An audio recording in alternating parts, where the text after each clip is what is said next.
మీ బట్టలకి సాఫ్టింగ్ ప్రొటెక్షన్ ఇచ్చే సరైన ప్రొడక్ట్ ఎలిమ్ ఫ్యాబ్రిక్ కండిషనర్.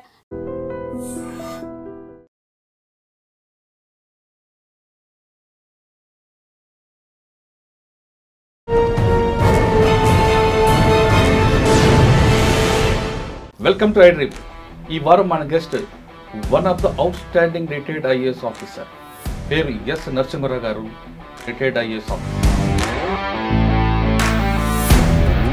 అసలు ఐఏఎస్ అవ్వాలనుకుని మీరు ఎందుకంటే? ముఖ్యంగా నాకు కెమిస్ట్రీ అంటే చాలా ఇంట్రెస్ట్ ఉండేది. సో ఆ పట్టుదలతోనే ఎన్నో సబ్జెక్ట్స్లో నాకు అడ్మిషన్ వచ్చినా కూడా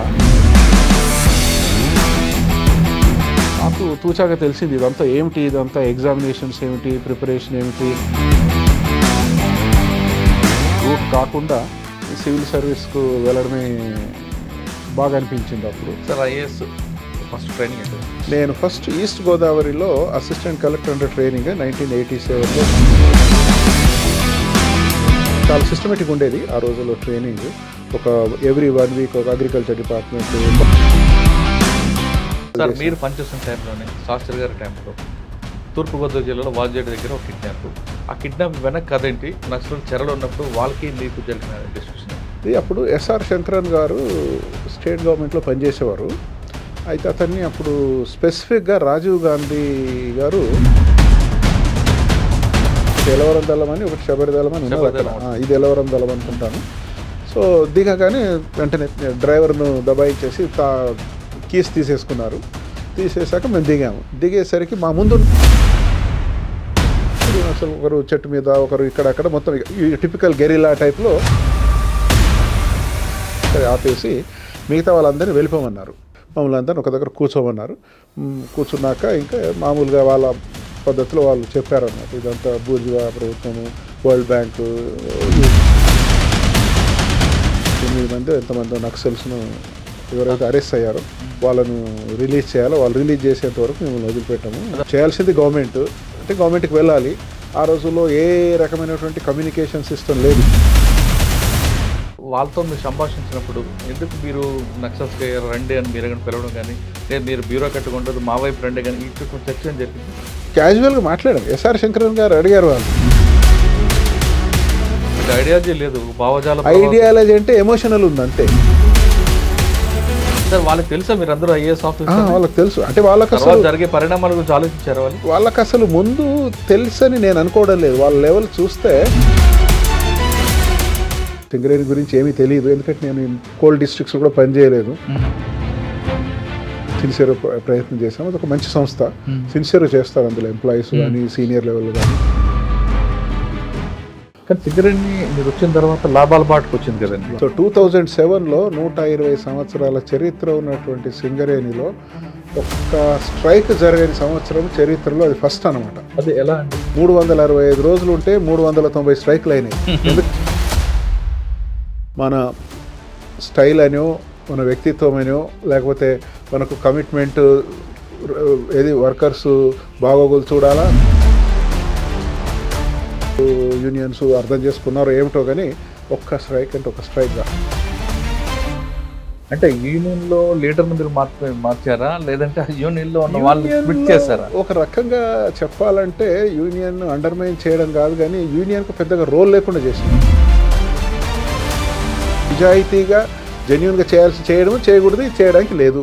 సార్ ఇప్పుడు కోల్డ్ మీరు 400 మీటర్లు 500 మీటర్లు కిందకి వెళ్తాం, అది అలా ఉంచేస్తారా? ఇది అది కొలాప్స్ చేస్తుంటాం? కొలాప్స్ అయిపోతుంది. మనం మొత్తం ఎక్స్పెక్ట్ చేస్తాం.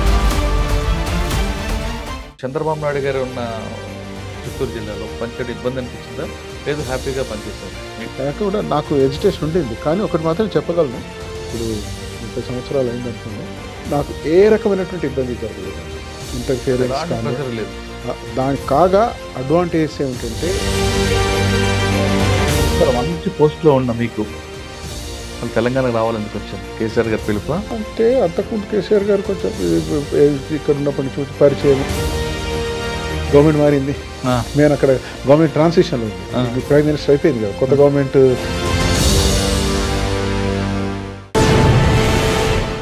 Welcome to iDream. ఈ వారం మన guest one of the outstanding retired IAS officer, పేరు S Narasimha Rao garu, retired IAS officer.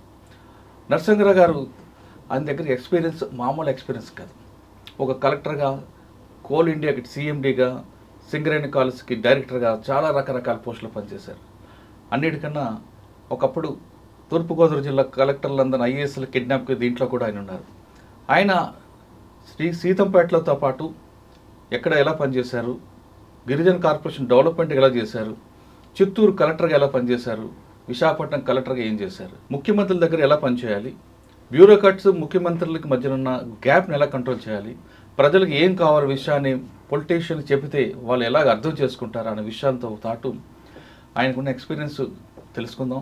అసలు బ్యూరోక్రాట్ ఏ విధంగా పనిచేస్తే సొసైటీకి బెనిఫిట్ అవుతుంది, జీవోలు ఏ విధంగా రూపొందించాలి, పొలిటీషియన్ అడిగిన ప్రతి డిమాండ్ని కూడా చేయాలా వద్దా అనే విషయాన్ని రాజకీయ నాయకులు చెప్తే అర్థం చేసుకుంటారా లేదా అనే విషయాన్ని సార్ నేను తెలుసుకున్నాం. సార్ నమస్తే అండి. నమస్కారం అండి. అప్పుడెప్పుడో విశాఖపట్నం కలెక్టర్గా ఉన్నప్పుడు మేము ఆ ఊర్లో చదువుకున్నప్పుడు మీ పేరు ఎక్కువగా వినబడేది. పేపర్లో అప్పుడు ఈనాడు పేపర్ ఒకటి ఉండేది, ఉదయం పేపర్ ఉండేది. కలెక్టర్ గారు ఆదేశం, ఆగ్రహించిన కలెక్టర్, ఇవే కనిపిస్తుండేది. అప్పట్లో మా కాలేజీలో కూడా మీ గురించి ఎక్కువ చెప్పేవారు. మాకన్నా ముందు కొంతమంది కలెక్టర్లు ఉన్నా ఈ కలెక్టర్ ఉన్నారు కొంచెం జాగ్రత్తగా ఉండాలి మీతో అంటే అప్పట్లో పేర్లు రివీల్ చేయాలని. కానీ కొంతమంది పొలిటీషియన్స్ కూడా మా బంధువుల్లో ఏమన్నా అడిగితే అంటే ఈ కలెక్టర్ ఉన్నప్పుడు మనం ఏం చేయొద్దు, ఈ కలెక్టర్ గారు ట్రాన్స్ఫర్ అయిపోతారు, మీ ట్రాన్స్ఫర్ కోసం వెయిట్ చేసిన రోజులు కూడా ఉన్నాయి, మరో 6 నెలలు వెళ్ళిపోతారు, 6 నెలలు అయిపోయింది కదా, లేదు ఇంకొంచెం ఉన్నారు. ఇది మీ డిస్కషన్.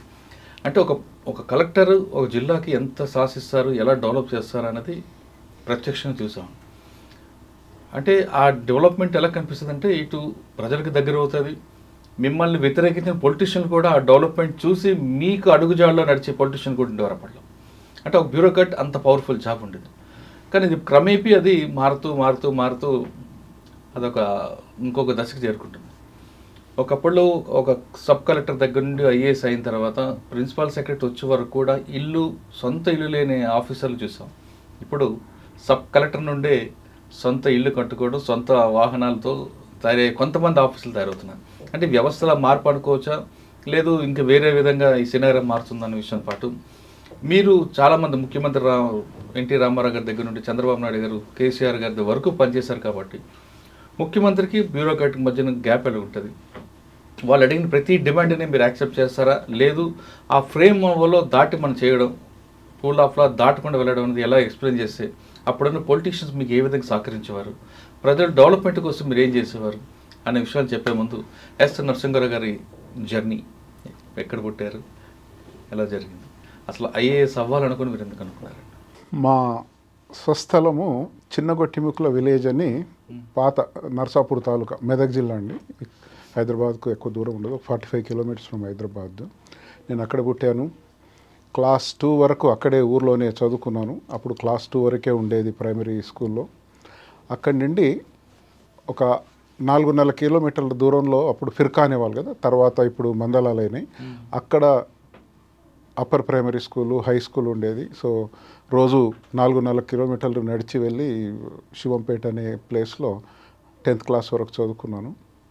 ఆ తర్వాత సంగారెడ్డిలో అప్పట్లో 70sలో మొత్తం మెదక్ జిల్లా మొత్తంలో కేవలము 4 జూనియర్ కాలేజెస్ మాత్రమే ఉండేవండి మొత్తం జిల్లాలో. ఒకటి సంగారెడ్డి, ఒకటి మెదక్, ఒకటి జోగిపేట్, ఒకటి సిద్దిపేట్. అందులో నేను ఇంకా సంగారెడ్డి గవర్నమెంట్ జూనియర్ కాలేజీలో ఇంటర్మీడియట్ చదివాను.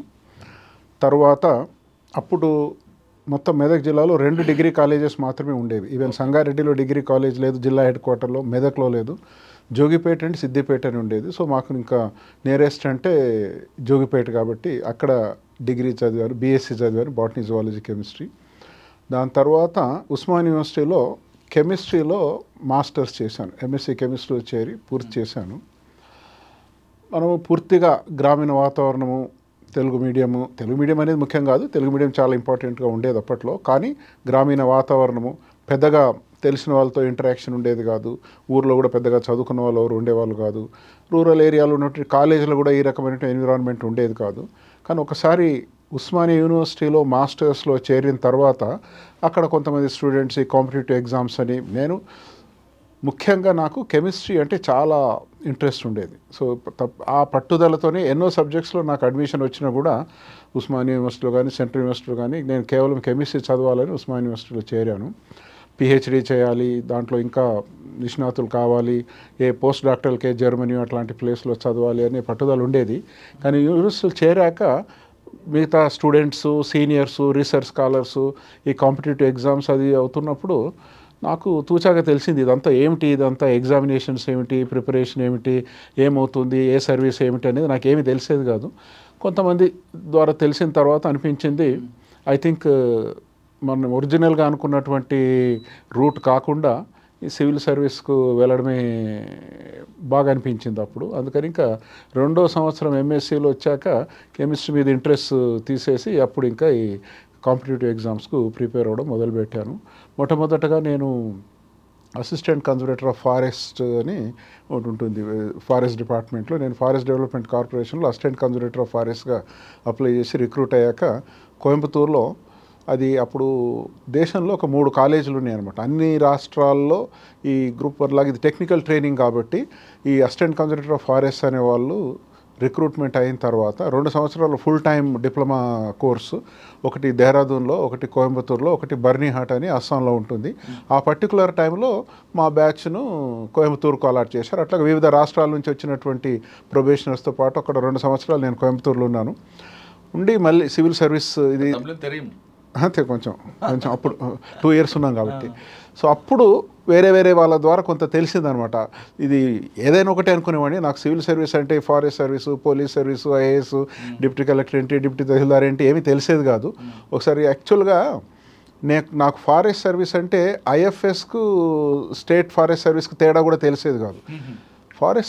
ఫారెస్ట్ సర్వీస్కు ఈ స్టేట్ ఫారెస్ట్ సర్వీస్కు సెలెక్ట్ అయినప్పుడు ఆ ఫారెస్ట్ సర్వీస్లో సిస్టమ్ ఏముంటుంది అంటే 25 కిలోమీటర్ల వాకింగ్ టెస్ట్ ఉంటుంది. రిటర్న్ టెస్ట్లో క్వాలిఫై అయిన వాళ్ళు ఇంటర్వ్యూకి వెళ్లే ముందు 25 కిలోమీటర్లు 4 గంటల్లో 25 కిలోమీటర్లు నడవాలి.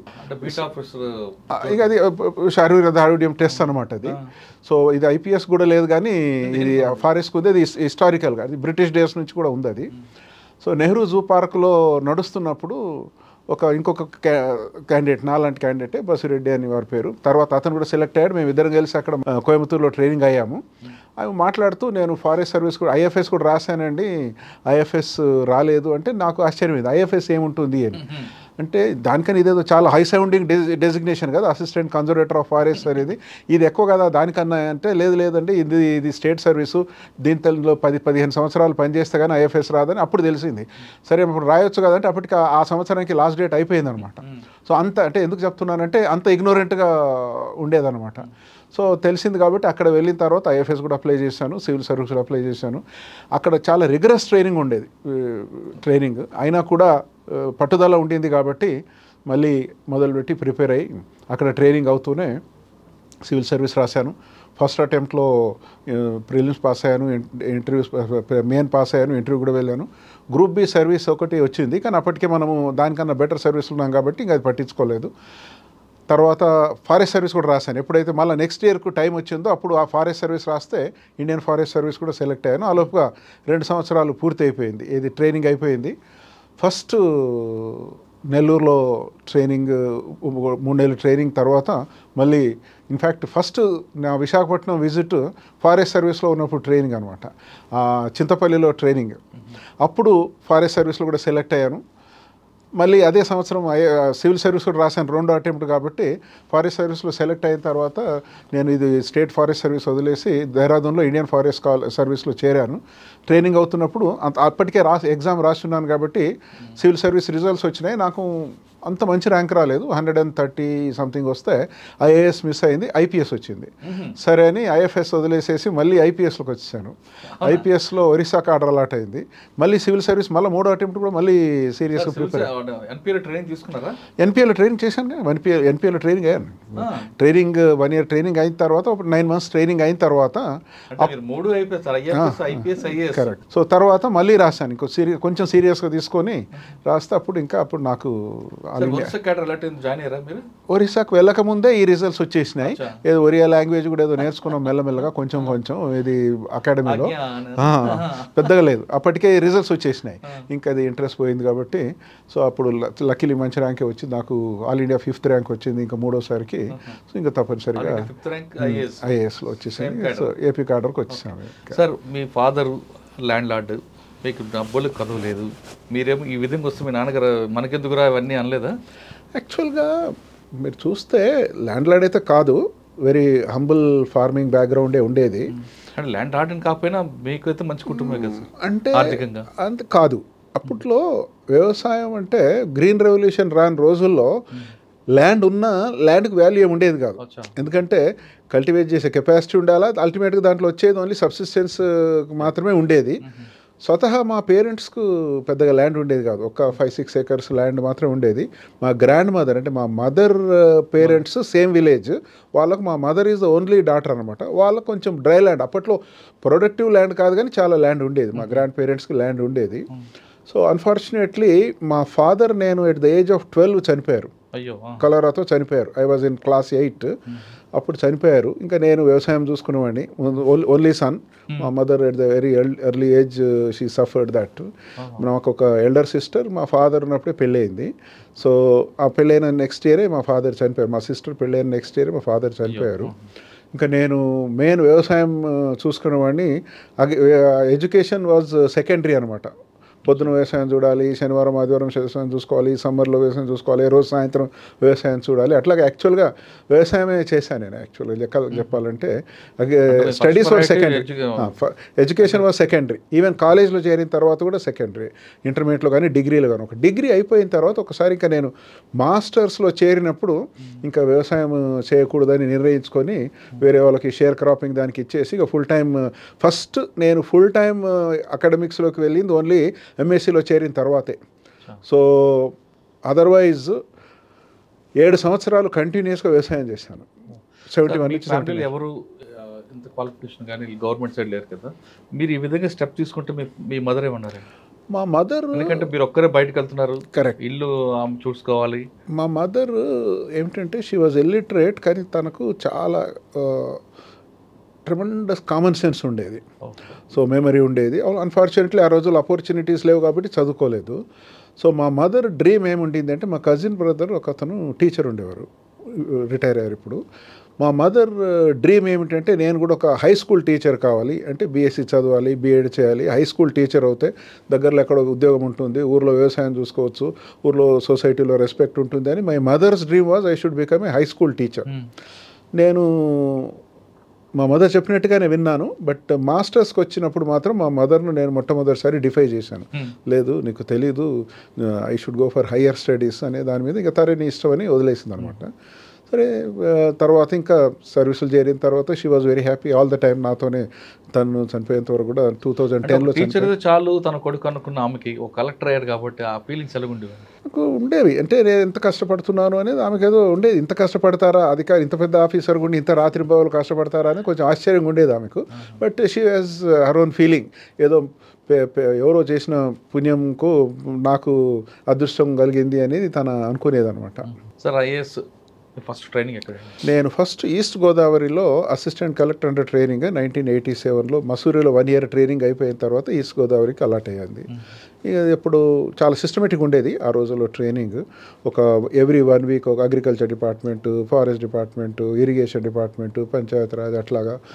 తర్వాత ఐటీడీఏ, ఒక సబ్ కలెక్టర్గా, ఒక ఎంఆర్ఓగా, ఒక రెవెన్యూ ఇన్స్పెక్టర్గా, ఒక ఎండిఓగా అన్నీ పనిచేయాలన్నమాట. అన్ని వింగ్స్ చేయాలి. దాంతో మనకు అనుభవం వస్తుంది. అంటే హ్యాండ్స్ ఆన్ ఎక్స్పీరియన్స్ ఉండాలా ఏమిటి అనేది. కేవలం బుక్లో చదవడము, రూల్స్ చదవడము, మాన్యువల్స్ చదవడమే కాకుండా హ్యాండ్స్ ఆన్ ఎక్స్పీరియన్స్ ఉండాలనే దానికి అది చక్కగా పెట్టారు. అది బ్రిటిష్ డేస్ నుంచి వచ్చినటువంటి ట్రైనింగ్ సిస్టమ్. అది చాలా సిస్టమేటిక్గానే ఉండేది. మళ్ళీ దాని మీద ఎవాల్యుయేషన్ కూడా చేసేవారు. ఎవ్రీ మంత్ సరిగా చేస్తున్నారా లేదా, ఎంత ఇంట్రెస్ట్ తీసుకుంటున్నారు ఏమిటి అనేది బోత్ ఇక్కడ కలెక్టర్గా, తర్వాత అక్కడ మసూరు నుంచి కూడా వచ్చి ఎవాల్యుయేట్ చేసేవాళ్ళు అనమాట. సార్ మీకు ఫస్ట్ కలెక్టర్ గారు? నేను ఫస్ట్ ఈస్ట్ గోదావరిలో చేరినప్పుడు ఎంవీపీసీ శాస్త్రి గారని ఆయన కలెక్టర్ ఉండేవారు. నేను ఇంకా ఎక్కువగా చాలా ఏదో ఇరిగేషన్ అట్లాంటి ట్రైనింగ్లు తప్ప మిగతావన్నీ ఆయన నాకు ట్రైబల్ అఫేర్స్లో ఇంట్రెస్ట్ ఉంది అనేది గమనించిన తర్వాత అన్ని ట్రైనింగ్ అని నన్ను మొత్తం ఫారెస్ట్ ట్రైబల్ ఏరియాస్లో ఉంచారన్నమాట. ఇంకా రకరకాల అప్పుడు అడ్డతీగలు కానీ, లేకపోతే రంపచోడవరం కానీ, ఇంకా రాజబొమ్మంగి, దేవిపట్నం అన్ని ప్రాంతాల్లో రకరకాల ఉద్యోగాలు. మీరు పనిచేస్తున్న టైంలోనే శాస్త్రి గారి టైంలో తూర్పుగోదావరి జిల్లాలో వాజేడు దగ్గర ఒక కిడ్నాప్, గుర్తేడు రైట్. అసలు కిడ్నాప్ ఎందుకు, మీ అందరూ అక్కడ రావాల్సి వచ్చింది? కిడ్నాప్ ఎలా చేశారు? ఆ కిడ్నాప్ వెనక్కి కదేంటి, మీరు కిడ్నాప్ అంటే నక్సల్ చెరలో ఉన్నప్పుడు వాళ్ళకి మీకు జరిగిన డిస్కషన్ ఏంటి? ఏంటంటే అందులో కూడా కమ్యూనిస్ట్ భావాలు కూడా వ్యక్తి ఉంటారు. అప్పుడు ఎస్ఆర్ శంకరన్ గారు స్టేట్ గవర్నమెంట్లో పనిచేసేవారు. అయితే అతన్ని అప్పుడు స్పెసిఫిక్గా రాజీవ్ గాంధీ గారు మసూరిలో నేషనల్ అకాడమీ ఆఫ్ అడ్మినిస్ట్రేషన్ కదా, Lal Bahadur Shastri National Academy of అడ్మినిస్ట్రేషన్కి డైరెక్టర్గా సెలెక్ట్ చేశారు. సో డైరెక్టర్గా వెళ్ళాలన్నమాట. ఆయన వెళ్ళినప్పుడు కొంత ముందు రిలీవ్ అయ్యి ఒక నెల రోజులు ఆయనకు ఎస్ఆర్ శంకరన్ గారు చాలామందికి తెలుసు, మహాపురుషుడు, చాలా సిన్సియర్గా కమిట్మెంట్తో లైఫ్ అంతా వీకర్ సెక్షన్స్ కొరకు, tribal development, schedule caste development కొరకు డెడికేట్ చేసినవాడు. చాలా హంబుల్గా ఉన్నాడు, చాలా వరకు తెలుసు అది. అతను ఏంటంటే మా వర్క్లో నేను చేసే పనిలో కానీ ఐటీడీఏలో కానీ వాటి గురించి ఆయనకు డైరెక్ట్గా సంబంధం లేదు కదా. అప్పుడు రిలీవ్ అయినప్పుడు బహుశా నేను అనుకుంటాను ఆయన ప్లానింగ్ సెక్రటరీ ఏదో ఉండేవారు. అయితే అతను ఇంట్రెస్ట్తో వచ్చి చూస్తాను అసలు ఏం జరుగుతుంది ట్రైబల్ ఏరియాలో అని ముందు ఒకసారి కేరళ వెళ్ళాడు. ఎక్కడో స్టడీ ఏదో చేసి వచ్చి పలానా రోజు మనము రంపచోడలో గ్యాదర్ అయ్యి మీ ట్రైబల్ డెవలప్మెంట్ ఏం జరుగుతుంది ఏమిటి చూద్దామనే దాని మీద ఆయన జస్ట్ అబ్జర్వర్గా అనమాట. సో దీంతో కొంత మసూరి వెళ్తున్నాడు కాబట్టి అనుభవాలు కూడా ఉండాలి. అక్కడ ప్రొబేషనర్స్తో ఎట్లా వాళ్ళకి ఎట్లా ఎడ్యుకేట్ చేయాలి, ఎట్లా మోటివేట్ చేయాలి, ఇన్స్పైర్ చేయాలనే ఉద్దేశం ఉండొచ్చు బహుశా. సో అప్పుడు నేను స్పెసిఫిక్గా ఆ పర్టికులర్ టైంలో డిసెంబర్ 1987లో as part of my training నేను మండల్ డెవలప్మెంట్ ఆఫీసర్గా ఫుల్ టైం ఉండేవాడిని అనమాట. మారేడుమిల్లి చాలా ఇంటీరియర్ ప్లేస్, మీరు విని ఉంటారు. రంపచోడవరంకే 30-40 కిలోమీటర్ల దూరం ఉంటుంది. అది ఆల్మోస్ట్ 3 రాష్ట్రాల జంక్షన్. అప్పుడు ఛత్తీస్గఢ్ లేదు, బట్ ఇప్పుడు Chhattisgarh, Orissa, Andhra Pradesh tri junction area అనమాట. అయితే ఆయన వచ్చారు డిసెంబర్ 26 రోజు. వస్తే మేము రంపచోడవరం నుంచి బయలుదేరి వెళ్ళాము. అప్పుడు ఏంటంటే అక్కడక్కడ ఈ ట్రైబల్ మీట్స్ అని ఒక 15 రోజులకు ఒకసారి 10 గ్రామాలకు కలిపి ఒక మీటింగ్ పెట్టి అందరిని పిలిచి ఏం జరుగుతుంది, ఏమిటి, మంచి ఏంటి, చెడు ఏంటి, ఒక ఎవాల్యుయేషన్ లాగా. ఇప్పుడు ఏదైతే మనము సోషల్ ఆడిట్ అంటున్నామో సుమారుగా ఆ రకంగా అనమాట. గ్రామాలకు సమస్యలు ఏంటి, మనం ఇంప్లిమెంట్ చేస్తున్నటువంటి కార్యక్రమాల పట్ల వాళ్ళకున్న అనుభవాలు ఏంటి, ఇంకేం చేయొచ్చు అనేది జనరల్ ఫీడ్బ్యాక్. ఒక రకంగా సోషల్ ఆడిట్ అనుకోండి. ఆ ఊరి పేరు నాకు బాగా గుర్తుంది, పాతకోట. ఊరి పేరు పాతకోట అనమాట. అది మారేడుమిల్లికి డిస్టెన్స్ వైజ్ ఒక 15-20 కిలోమీటర్లు ఉంటుంది. కానీ ఆ రోజుల్లో రోడ్డు సరిగా లేదు. ఓన్లీ ఫారెస్ట్ వాళ్ళు వేసిన రోడ్డుతో జీప్ మాత్రమే వెళ్ళగలిగేది అతి కష్టంగా.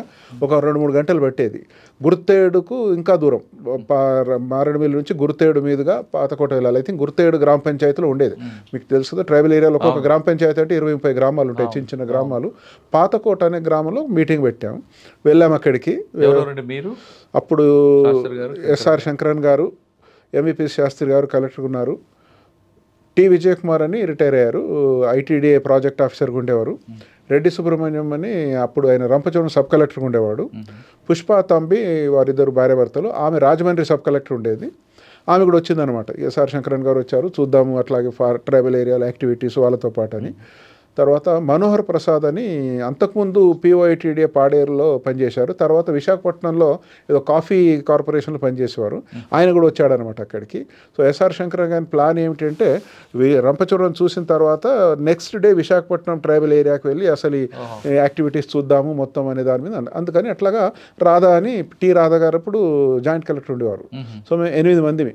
మిగతా ITDA level officers, district level officers ఉండేవారు. వాళ్ళందరూ వచ్చారు. మీటింగ్ అయిపోయింది. సుమారుగా అది డిసెంబర్ కాబట్టి ఎర్లీగానే సన్సెట్ అవుతుంది. బహుశా 4 గంటలకు 4:30 ప్రాంతంలో మీటింగ్ అయిపోయింది. అయిపోయిన తర్వాత మేము తిరిగి వస్తున్నాము. ట్రైబల్స్ కూడా డిఫరెంట్ గ్రామాల వాళ్ళంతా డిస్పర్స్ అయిపోతున్నారు. కొంతమంది మేము వస్తున్నటువంటి దారిలోనే వస్తున్నారు. ట్రైబల్ వెల్ఫేర్ ఆఫీసర్స్, ఎండిఓలు వాళ్ళందరూ కూడా ఉన్నారు. అక్కడ నుంచి బయలుదేరినాక ఒక 5-10 మినిట్స్ డ్రైవ్ తర్వాత నేను ఒక జీప్లో ఉన్నాను. ఎస్ఆర్ శంకరన్ గారు ముందు కూర్చున్నారు. ఏదో జనరల్గా మాట్లాడుతున్నాము, డిస్కస్ చేస్తున్నాం ఏంటి డెవలప్మెంట్, అడ్మినిస్ట్రేషన్. అది సడన్గా చూశాను, ఈ ఆలివ్ గ్రీన్ యూనిఫామ్లో ఉన్న వాళ్ళు ఒక 2-3 ఉన్నారు, వెపన్ పట్టుకొని ఆపమన్నారు. నేను ఏమనుకున్నానంటే బహుశా అక్కడ ఎప్పటికే ఈ సిఆర్పిఎఫ్ అవన్నీ జరిగేది, నేను అక్కడ ఉన్నాను కాబట్టి బహుశా వీళ్ళేమో అయ్యో పాపం వీళ్ళు ఎవరో తెలియకుండా వాళ్ళు మమ్మల్ని ఆపేశారు అని ఐ వాజ్ ఫీలింగ్ వాళ్ళకి ఎంబరాస్ అవుతుందేమో అనేది నా ఇమ్మీడియట్ ఇంప్రెషన్ అనమాట. అసలు మనకు స్ట్రైక్ కాలే ఇదేంటి నక్సల్ అనేది. దళంస్ ఉన్నట్టుగా తెలుసు కానీ మమ్మల్ని ఎప్పుడు ఇంటరాక్ట్ కాలేదు, ఎవరు మనల్ని పట్టించుకోలేదు. మేము ఫ్రీగా తిరిగేవాళ్ళు మా ప్రాంతంలో. నేను కాదు, చాలా మంది కూడా ఫ్రీగా తిరిగేవాళ్ళు. IPYTD విజయ్ కుమార్ కూడా చాలా ఇంటీరియర్ ప్లేస్ అక్కడ ఉన్నాయి. ఒకటి ఎలవరం దళం అని, ఒకటి శబరి దళం అని ఉన్నది అక్కడ. ఇది ఎలవరం దళం అనుకుంటాను. సో దిగగానే వెంటనే డ్రైవర్ను దబాయించేసి కీస్ తీసేసుకున్నారు. తీసేసాక మేము దిగేసరికి మా ముందున్న జీపులో కొంతమంది అఫీషియల్స్ ఉన్నారు, వాళ్ళు కూడా ఆ జీపును కూడా ఆపేశారు. అప్పుడు అసలు ఒకరు చెట్టు మీద, ఒకరు ఇక్కడక్కడ, మొత్తం టిపికల్ గెరిలా టైప్లో ఉన్నారనమాట. ఒక 8 మంది, ప్రతి వాళ్ళ దగ్గర వెపన్ ఉంది. 2-3 విమెన్ ఉన్నారు, మిగతా వాళ్ళంతా యంగ్స్టర్స్ ఉన్నారు. సరే ఆపేసి మిగతా వాళ్ళందరినీ వెళ్ళిపోమన్నారు. ఎవరెవరైతే అక్కడ ఉన్నారో వాళ్ళందరినీ దబాయించారు. వాళ్ళు షాక్ అయ్యారు ఇదంతా చూసిన తర్వాత. ఎందుకంటే ఇప్పుడు ఆఫీసర్స్ ఉంటారు కదా, వేరే మండల్ ఆఫీసర్స్, ITDలో ఆఫీసర్స్, వాళ్ళందరూ దబాయించేసి భయపెట్టేసి వెళ్ళిపోయారు. ట్రైబల్స్ అందరూ వెళ్ళిపోయారు. మమ్మల్ని అందరినీ ఒక దగ్గర కూర్చోమన్నారు. కూర్చున్నాక ఇంకా మామూలుగా వాళ్ళ పద్ధతిలో వాళ్ళు చెప్పారనమాట. ఇదంతా బూర్జువా ప్రభుత్వము, వరల్డ్ బ్యాంకు, యూజువల్ అవన్నీ చెప్పాక ఒక చీకటి పడ్డది అప్పటికే. లోపలికి మేము వస్తున్న దారి నుంచి ఒక 100 మీటర్లు 200 మీటర్లు లోపలికి వెళ్ళి ఎక్స్క్లూజివ్ కూర్చోబెట్టి ఒక అరగంట బాగానే లెక్చర్ ఇచ్చారు వాళ్ళు. చెప్పిన తర్వాత ఇప్పుడు మీ అందరినీ మేము కిడ్నాప్ చేస్తున్నామన్నారు. నాకు అసలు అర్థం కాల, ఇదేంటి కిడ్నాప్ ఏంటి? షాక్ అంటే షాకే ఒక రకంగా, అంటే భయం కాలేదు కానీ ఇదేంటి అంటే నెవర్ ఎక్స్పెక్టెడ్ అనమాట. మేమంతా సిన్సియర్, అక్కడ ఉన్న వాళ్ళందరూ సిన్సియర్గా పనిచేసే వాళ్ళే, అందరూ ఒకరికన్నా ఒకరు ఎక్కువగా సిన్సియర్గా పనిచేసే వాళ్ళు, ట్రైబల్ ఏరియాలు కానీ వీకర్ సెక్షన్స్ కొరకు. చెప్పాక దీనికి మిమ్మల్ని ఇప్పుడు కిడ్నాప్ చేస్తున్నాము, మీరు మా కంట్రోల్లో ఉంటారు, పలానా ఒక 8 మంది ఎంతమందో నక్సల్స్ను ఎవరైతే అరెస్ట్ అయ్యారో వాళ్ళను రిలీజ్ చేయాలో, వాళ్ళు రిలీజ్ చేసేంత వరకు మిమ్మల్ని వదిలిపెట్టాము. అప్పుడు 10 మంది సిఓలు అరెస్ట్ చేశారు. అది వర్కాపూర్ చంద్రమౌళి ఆ గ్రూప్ అంతా ఉండింది.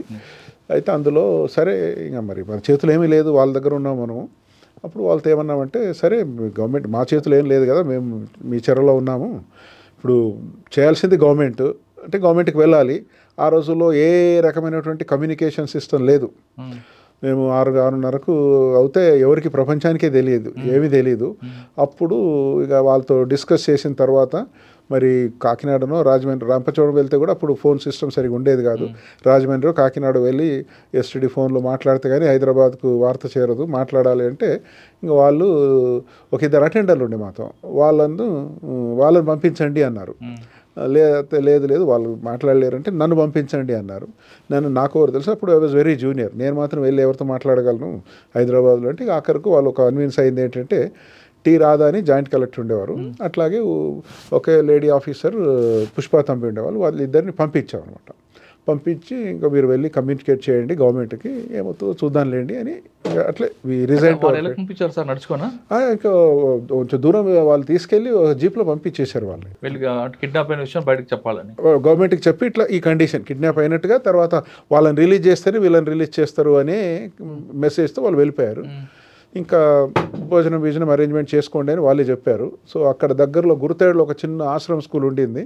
సో ఎవరినో అటెండర్లను పంపించేసి రైస్, చింతపండు అట్లాంటి ఏదో తెచ్చేసేసి ఇంకా రాత్రికి అక్కడే మామూలు కాకుండా డ్రై కర్రలతో ఏదో వంట చేసేసి మేము తిన్నాం, వాళ్ళు తిన్నారు. మళ్ళీ యాజ్ యూజువల్గా వాళ్ళ గెరిలా టాక్టిక్స్ ఉంటాయి కదా, మళ్ళీ ఫైర్ను చేయడము. చిమ్మన్ చీకటి తర్వాత వింటర్, డిసెంబర్ 27 తారీఖు అంటే చాలా వింటర్, అందులో అది హై ఆల్టిట్యూడ్ కదా, తూర్పు కనుమలు కదా, చల్లగా ఉండేది. ఏదో చిన్న జంపకన్ లాంటి ఏదో పట్టుకొచ్చారు, నిద్ర పట్టలేదు, కింద ఎట్లా పడుకున్నాము. ఫస్ట్ నైట్ నేను ఇట్లా గ్రౌండ్ మీదే పడుకున్నాం కిందే.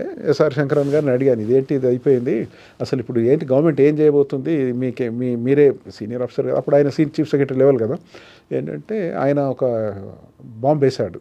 నేనే మాట్లాడాను, ఆయన పక్కన ఇంకొకరికి వేరే వాళ్ళు కూడా తెలియదు, ఎందుకంటే నిద్ర పట్టట్లేదు, రాత్రి అంతా అట్లాగే ఉన్నాము. ఆయన అన్నాడు, లేదు నేను కనుక గవర్నమెంట్కి సలహా ఇవ్వాలి అంటే ఇట్లా కిడ్నాప్ చేస్తే మనము ఒప్పుకోవడానికి లేదు, ఏమైనా చేసుకొనివ్వండి వాళ్ళని, మనం మాత్రం అట్లా ఒప్పుకుంటే ఇంకా ఎండ్ లేదు, ఇట్లా జరుగుతూనే ఉంటుందని చెప్తున్నాడు. నేను షాక్ అయ్యాను ఆయన చెప్పిన దానికి. సరే అట్లాగే ఉన్నాం, షాక్ అయ్యాము, అట్లే ఉన్నాము.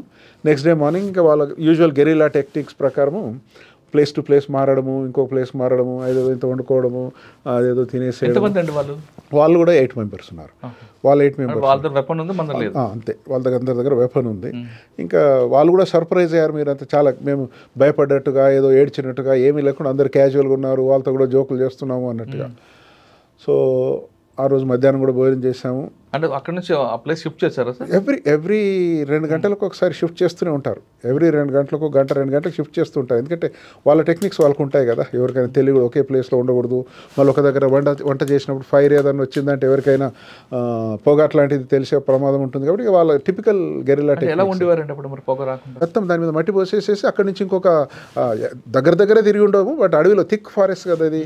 1 గంట సేపు ఎక్కడెక్కడ తిప్పేసి అక్కడేదో కూర్చునే వాళ్ళం అనమాట. అట్లాగా ఏదో వాగులో బారే నీళ్ళు ఏదో ఉంటే చిన్న అట్లాంటి స్ట్రీమ్లో బారే నీళ్ళు తాగాలి, అక్కడే ఉండాలి. సార్ వాళ్ళతో మీరు సంభాషించినప్పుడు ఎందుకు మీరు నక్సల్స్కి రండి అని మీరు కానీ పిలవడం కానీ, లేదు మీరు బ్యూరో కట్టుకుంటుంది మా వైపు రండి కానీ, ఇటు చర్చ ఏం జరిగింది? ఇన్ఫార్మల్గా క్యాజువల్గా మాట్లాడాం. ఎస్ఆర్ శంకరన్ గారు అడిగారు వాళ్ళని, మరి మీ గవర్నమెంట్ వస్తే మమ్మల్ని అందరినీ ఉంచుకుంటారా లేదా ఏమిటంటే వాళ్ళు ఏదో నవ్వారు. వాళ్ళకు నాకు అర్థమైంది ఏంటంటే వాళ్ళు ఆ ఏజ్ గ్రూప్లో ఎమోషనల్గా చేరిన వాళ్ళే తప్ప, ఇంక్లూడింగ్ దళం కమాండర్, ముఖ్యంగా వాళ్ళకు పెద్దగా అవగాహన అనేది లేదు. ఐడియాలజీ లేదు, భావజాలం. ఐడియాలజీ అంటే ఎమోషనల్ ఉంది అంతే. కానీ ఏమిటి వ్యవస్థ ఏమిటి అంటే సమాజంలో ఎక్స్‌ప్లాయిటేషన్ నడుస్తుంది, ఈ ఇన్ఈక్వాలిటీ ఉంది, బూర్జువాతత్వం ఉంది, ఫ్యూడలిజం ఉంది, ఇది పోవాలి అనేదే తప్ప దీనికి సొల్యూషన్ ఏమిటి, గన్ ద్వారా ఏమొస్తుంది అనేది పెద్దగా వాళ్ళకి అవగాహన. ఈవెన్ దళం కమాండర్ కూడా ఇంటర్మీడియట్ చదువుకున్నాడు అంతే. అతను ఇక్కడ సుల్తానాబాద్లో, ఇక్కడ పెద్దపల్లి దగ్గర. పెద్ద వాళ్ళ response was Kongara Sudhakar Reddy alias killer Krishna alias Kanakanna అని ఉండేవాడు. తర్వాత ఇక్కడ చనిపోయినట్టున్నారు. సో ఎనీవే వాళ్ళకు పెద్దగా అవగాహన ఉండేది కాదంటే వాళ్ళు సర్ప్రైజ్ అయ్యారు, మేమంతా క్యాజువల్గా ఉన్నాము అది ఇది అనేది. సార్ వాళ్ళకి తెలుసా మీరు అందరూ ఐఏఎస్ ఆఫీసర్? వాళ్ళకి తెలుసు. అంటే వాళ్ళకి అసలు జరిగే పరిణామాల గురించి ఆలోచించారు వాళ్ళు. వాళ్ళకి అసలు ముందు తెలుసని నేను అనుకోవడం లేదు. వాళ్ళ లెవెల్ చూస్తే పెద్దగా ఇంత ఇంప్లికేషన్స్ ఉంటాయి, వీళ్ళు ఇంత సీనియర్ వాళ్ళు ఉన్నారు అనేది ఎవరు ఆఫీషియల్స్ అని అనుకున్నారని నా అనుమానం అప్పుడు. ఎందుకంటే వాళ్ళకి పెద్ద డిస్టింక్షన్ తెలియదు, ఎంఆర్ఓ ఎండిఓ లెవెల్ ఉండి ఉంటారేమని అనుకున్నారు. కానీ వాళ్ళకి తెలిసిన తర్వాత మాత్రం ఇక మిగతా వాళ్ళు ఎవరు వద్దు, వీళ్ళే 8 మందే కావాలని మమ్మల్ని పట్టుకున్నారు అనమాట. అంటే మీతో ఎక్కడ కూడా దురుసుగా ప్రవర్తన ఫస్ట్ డే ఎక్కడ జరగలేదు. ఏం జరిగిందంటే చాలా క్యాజువల్గానే ఉన్నాం. మేము తీసుకెళ్ళి భోజనమే మేము వండిపించిందే, మేము అందరం కలిసి తిన్నాం అనుకోండి. ఫస్ట్ న్యూస్ బ్రేక్ అయింది నెక్స్ట్ డే. అంటే అప్పటికేం కమ్యూనికేషన్ లేదు కదా. తర్వాత మాకు తెలిసింది ఏంటంటే వీళ్ళు అక్కడికి రాజమండ్రి చేరేసరికి రాత్రి 1 o'clock అయిందనమాట. అక్కడున్న రోడ్ల పరిస్థితి ఆ రోజు 1 o'clock అయితే అప్పుడు రంపచోడ నుంచి ఫోన్ చేస్తే డిటి నాయక్ గారు కాకినాడలో కాదు రంపచోడలో ఉన్నారంటే, కాకినాడ బదులు వాళ్ళు రంపచోడం వెళ్ళి ఆ 1 o'clock ఆయనను కలిసి ఇది చెప్పేసరికి ఆబ్వియస్లీ ఎస్పీ అనేసరికి షాక్ అయిపోతారు కదా, ఆయన జిల్లాలో ఇట్లా జరిగేసరికి. ఇంకా రాత్రి ఎవరితో మాట్లాడారు, ఏదో జరిగింది అనుకోండి. ఇక తర్వాత అప్పుడు ఇంకా వేరే కమ్యూనికేషన్ ఛానల్ లేదు, ఇంకా ఆ రోజు లేదు, తెల్లవారు లేదు. తెల్లవారి సాయంత్రం 7 o'clock వార్తలు వస్తాయి సార్, ఆల్ ఇండియా రేడియో. వాళ్ళ దగ్గర ఆల్ ఇండియా రేడియో ట్రాన్సిస్టర్ ఉంటుంది. వాళ్ళ దగ్గర కేవలం వాళ్ళ కమ్యూనికేషన్ అంతా వాళ్ళకు బయట కమ్యూనికేషన్ ట్రాన్సిస్టర్ ప్లస్ వాళ్ళ కొరియర్ వ్యవస్థ అనుకోండి. రేడియో ఆన్ చేసేసరికి ఓ పెద్ద వార్త. అప్పుడు ఫస్ట్ అంటే కిడ్నాప్ అయిన తర్వాత దగ్గర 27 గంటల తర్వాత బ్రేక్ అయింది అది.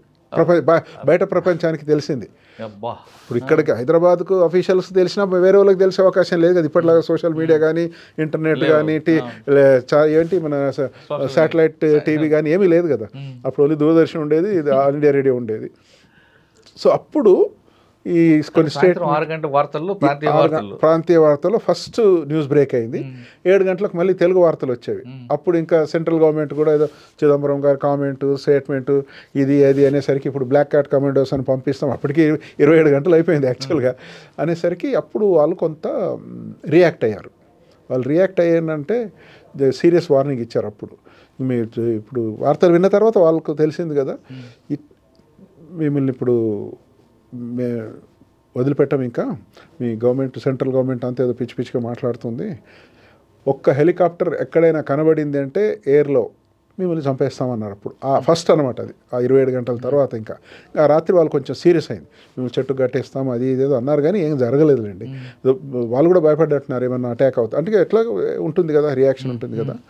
కానీ ఆ రాత్రి మాత్రం కొంచెం భయంగానే పడుకున్నాం. ఆ రాత్రి రెండో రాత్రి మాత్రం ముందున్న ఫ్రెండ్షిప్ లేదు, లేదు ఆ రాత్రికి లేదు. ఇంకా నెక్స్ట్ డే మార్నింగ్ మరి వాళ్ళతో చెప్పాను, ఇప్పుడు ఈ డెవలప్మెంట్స్ ఇక్కడ మీరు ఇట్లా అప్పుడేమో ఏదో రిలీజ్ చేయమన్నారు, మీరేమో ఇప్పుడు ఈ డెవలప్మెంట్స్ ఉన్నాయి కదా, మళ్ళీ కమ్యూనికేట్ చేయాలి కదా, ఇప్పుడు ఇంకా వేరే కమ్యూనికేషన్ మెథడ్ లేదు కదా అంటే వాళ్ళు ఇంకా అన్నారు, లేదు లేదు మీ అందరిని మేము చంపేస్తాం, ఇప్పుడు మేము కూడా అందరం వెళ్ళిపోతాం, మీ అందరిని చెట్టు కట్టేసి ఒక్కరమే ఉంటాము, అందరు వెళ్ళిపోయిన తర్వాత ఏదైనా చూస్తే ఒక్కరమే ఉండి మిమ్మల్ని చంపేస్తాం తుపాకుతో అనే పద్ధతిలో మాట్లాడారు అనమాట.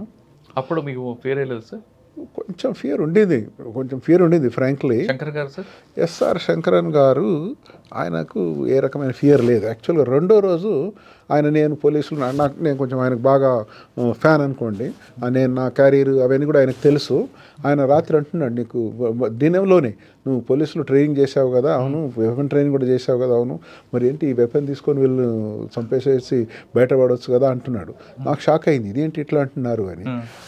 తర్వాత నెక్స్ట్ డే మార్నింగ్ ఇంకా వాళ్ళతో ఆర్గ్యూ చేయడం అంటే డిస్కస్ చేయడం మొదలుపెట్టామన్నమాట. దెన్ నన్ను ఒకరిని పంపించండి. యాక్చువల్గా ఆ రాత్రి ఆయన ఏమన్నారంటే ఎస్ఆర్ శంకరన్ గారు యాక్చువల్గా చాలా వెరీ సీరియస్ టాక్ అనమాట వాళ్ళతో, సేయింగ్ ఇప్పుడు మీరు ఒక పద్ధతి కొరకు చేశారు, ఆయన ఈ రకంగా నేను ప్రిన్సిపల్ సెక్రటరీని, చాలా సీనియరు, ఎంబీపీసీ శాస్త్రి కలెక్టరు, ఇంకా ఇంతకన్నా సింబాలిక్ అవసరం లేదు, వీళ్ళంతా చిన్నవాళ్ళు, వీళ్ళని వదిలేసేయండి, మేమిద్దరం మీతో ఉంటామన్నారు. నేను సర్ప్రైజ్ అయ్యాను, ఎందుకు అంటున్నారు వీరు అని.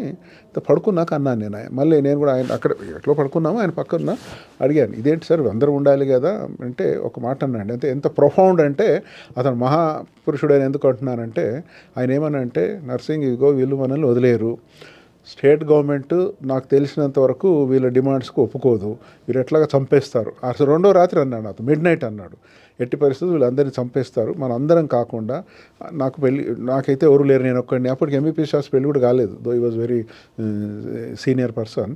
సో మేమిద్దరం చంపినా పర్వాలేదు, మీరందరూ పెళ్ళిళ్ళు అయిన వాళ్ళు కదా అంటే, గన్ పాయింట్ దగ్గర అతను మా మిగతా నలుగురు మీరు వెళ్ళిపోవాలి, మేమిద్దరం చనిపోయినా పర్వాలేదు అనే ప్రయత్నం చేశాడు ఆయన.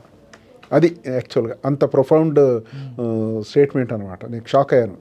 ఇంకా అయినా కూడా మేము వెళ్ళంలేండి, అందరం కలిసే ఉంది అంటే తెలిసాక అర్థమైంది, ఎందుకు నువ్వు వెళ్ళమంటున్నావు మమ్మల్ని అని అడిగితే వాళ్ళు ఒప్పుకోలేదు, నక్సల్స్ అయితే ఒప్పుకోలేదు, కానీ లేదు వీళ్ళు చంపేస్తారు, మీరు మాత్రం సేఫ్గా ఉండాలి, మేమిద్దరం చనిపోయినా పర్వాలేదు, ఎన్ని రోజులైనా కానివ్వండి అని దాని కొరకు అన్నారనమాట. అసలు ఇది మామూలుగా లూజ్గా ఎవరమైనా అంటాం, నేను దేశం కొరకు రక్తం పరిపిస్తాను ఇదని, గన్ పాయింట్ దగ్గర AK-47 దగ్గర నేను చనిపోయినా పర్లేదు, మీరు మాత్రం సేఫ్ ఉండాలనేది నాకు తెలిసి మానవ మాత్రలు అయితే ఎవరు అనలేరండి. అది సార్ వాళ్ళతో డిస్కషన్ జరిగింది కదా, అసలు ప్రభుత్వం ఏం చేస్తుంది, అడవుల్లో ఎలాంటి కార్యక్రమం చేపడుతుంది, గిరిజనుల కోసం ఏం చేస్తున్నారు వాళ్ళు అడగడం, మీరు చెప్పడం అటువంటిది జరిగింది.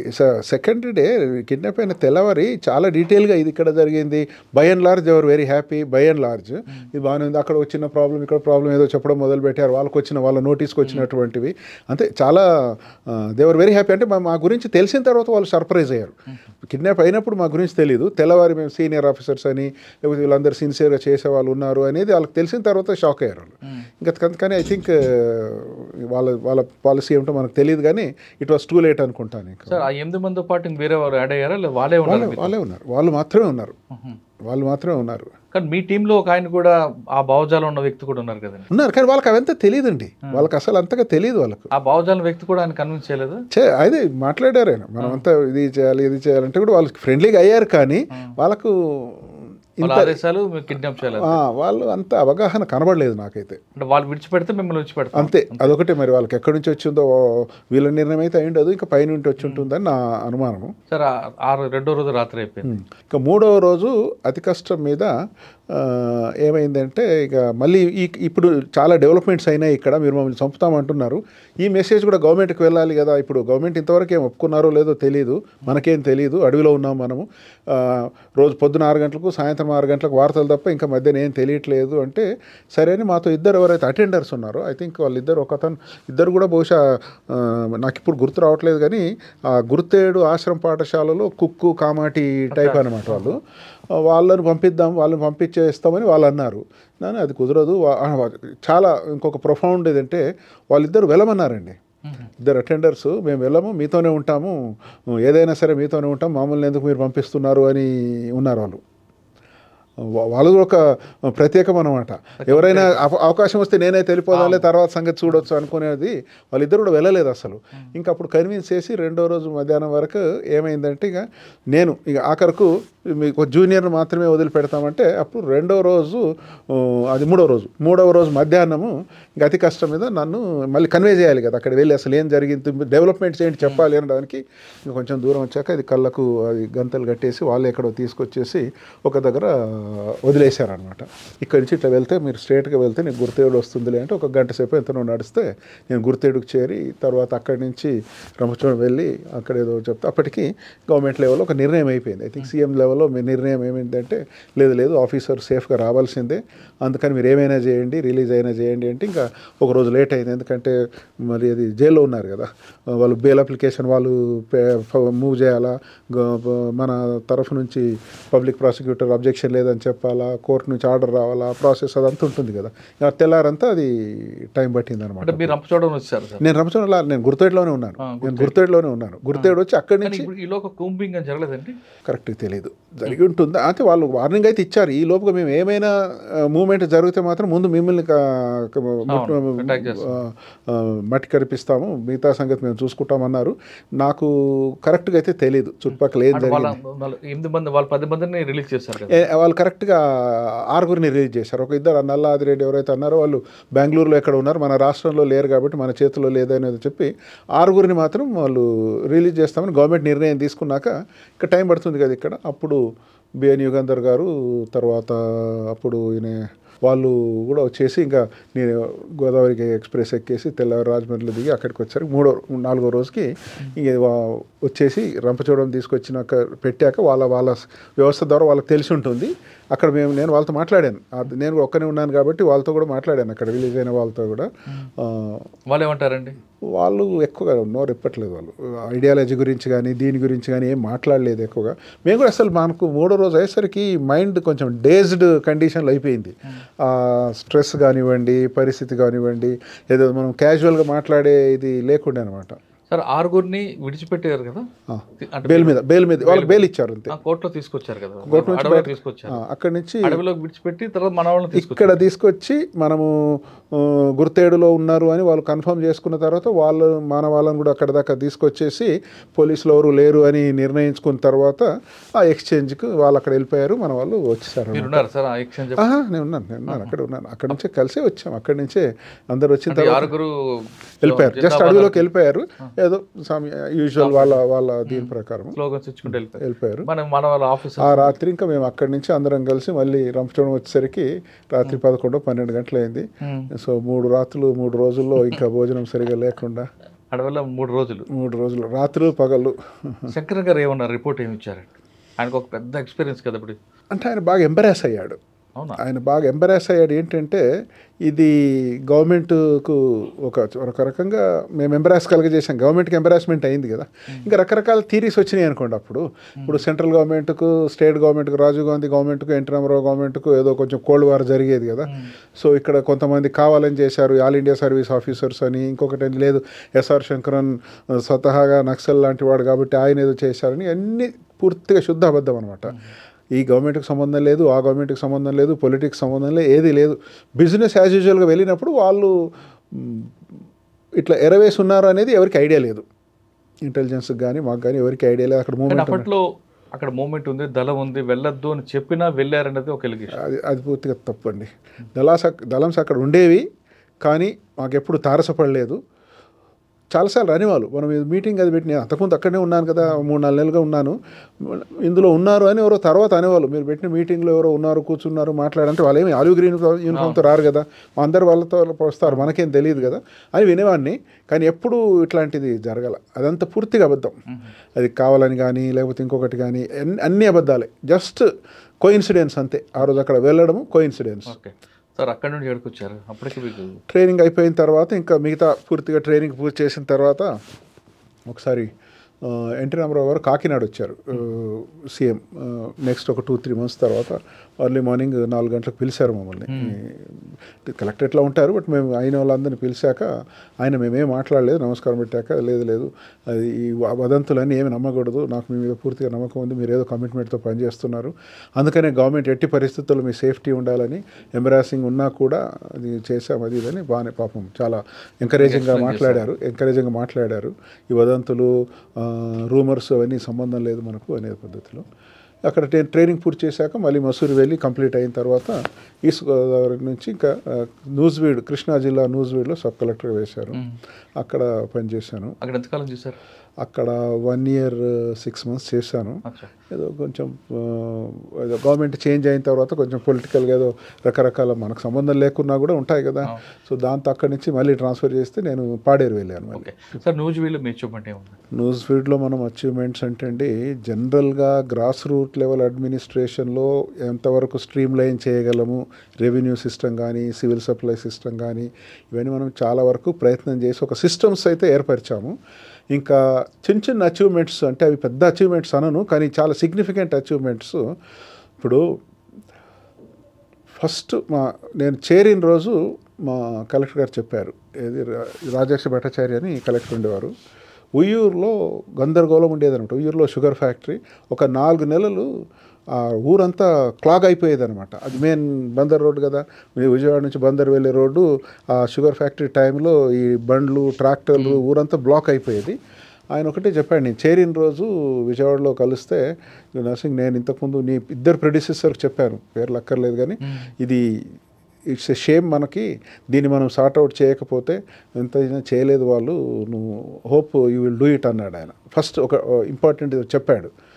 సరే నన్ను అర్థం చేసుకున్నాను. తర్వాత ఒక 4 నెలల్లో we have done a bypass, land acquire చేసి బైపాస్ చేసి, ఇప్పుడు ఉన్న వాళ్ళకి బహుశా న్యూయూర్లో ఉన్న వాళ్ళకి చాలామందికి తెలియదు అనుకుంటాను, ఎందుకంటే అది జరిగి 35-40 సంవత్సరాలు అయింది కాబట్టి ఇట్స్ ఎ డ్రీమ్ అనమాట అక్కడ వాళ్ళకు. ఒక 4 నెలల్లో ఉయ్యూరులో ఉన్న మొత్తం సమస్యలను పరిష్కరించేసామండి. అలాగే ఇప్పుడు విజయవాడ ఎయిర్పోర్ట్ ఏదైతే అంటున్నారో అడిగారు కాబట్టి చెప్తానండి. ఇదేమైందంటే చిన్న విషయము కానీ అన్యూజువల్ డెసిషన్స్ అనమాట అది. అప్పట్లో గులాం నబీ ఆజాద్ గారు union minister for civil aviation ఉండేవారు. ఇక్కడ ముఖ్యమంత్రిని కలిసిన తర్వాత మేము విజయవాడ ఎయిర్పోర్ట్ను ఇంప్రూవ్ చేస్తాము, అక్కడ నైట్ ల్యాండింగ్ లేదు, బోయింగ్ ల్యాండింగ్ కూడా బహుశా ఉండేది కాదనుకుంటాను, ఆ రన్వే అని చిన్నగా ఉండేది. ఆయన చెప్పి ఒక లెటర్ రాశాడు, మీరు మాకు ల్యాండ్ హ్యాండ్ ఓవర్ చేస్తే మేము ఇది డెవలప్ చేస్తామని. సో అది పెద్ద ఇష్యూ కాదు, ల్యాండ్ హ్యాండ్ ఓవర్ చేయడం పెద్ద ఇష్యూ కాదు, అది అక్వైర్ చేయాలి. మా కలెక్టర్ నాకు ఆ లెటర్ పంపించేసి నువ్వు ఏం చేస్తావో తెలియదు, ల్యాండ్ అక్వైర్ చేయాలి. సరే రకరకాల సమస్యలు ఉంటాయి కదా, అది సిటీకి దగ్గర, అవి పెద్ద ఇష్యూ కాదు. కానీ ఏమైందంటే అది ఒరిజినల్గా అది పట్టా ల్యాండ్స్. సెకండ్ వరల్డ్ వార్ టైంలో రాయల్ ఎయిర్ ఫోర్స్ కొరకు దాన్ని అక్వైర్ చేశారు. ఎయిర్ ఫోర్స్ వాళ్ళ స్టేషన్ ఉండింది అక్కడ. వార్ అయిపోయిన తర్వాత దాన్ని రైతులకు తిరిగి ఇచ్చేశారు. తిరిగి ఇస్తాము, మాకు ఇది అవసరం లేదని లెటర్స్ రాశారు. ఇప్పుడు 1944లో. తర్వాత మీకు ఇచ్చిన డబ్బు మీరు తిరిగి కడితే మీకు ఇది ఇచ్చేస్తామని లెటర్ రాశారు. చాలామంది కట్టేశారు.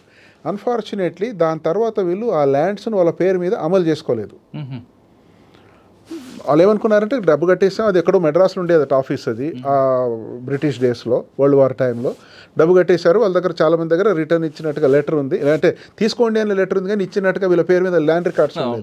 ల్యాండ్ రికార్డ్స్లో అది గవర్నమెంట్ ల్యాండ్గా ఉంది, అంటే రాయల్ ఎయిర్ ఫోర్స్ ల్యాండ్గా ఉంది. సో రూల్స్ ప్రకారం గవర్నమెంట్ ల్యాండ్ని మనం అక్వైర్ చేయడానికి లేదు, అది స్కాండల్ అవుతుంది కదా, గవర్నమెంట్ ల్యాండ్ మనం అక్వైర్ చేసి డబ్బు ఇచ్చినట్టుగా ఉంటుంది. మా కలెక్టర్ గారు అన్నారు, మీకు నాకు రూల్స్తో సంబంధం లేదు, నువ్వేం చేస్తావో తెలియదు.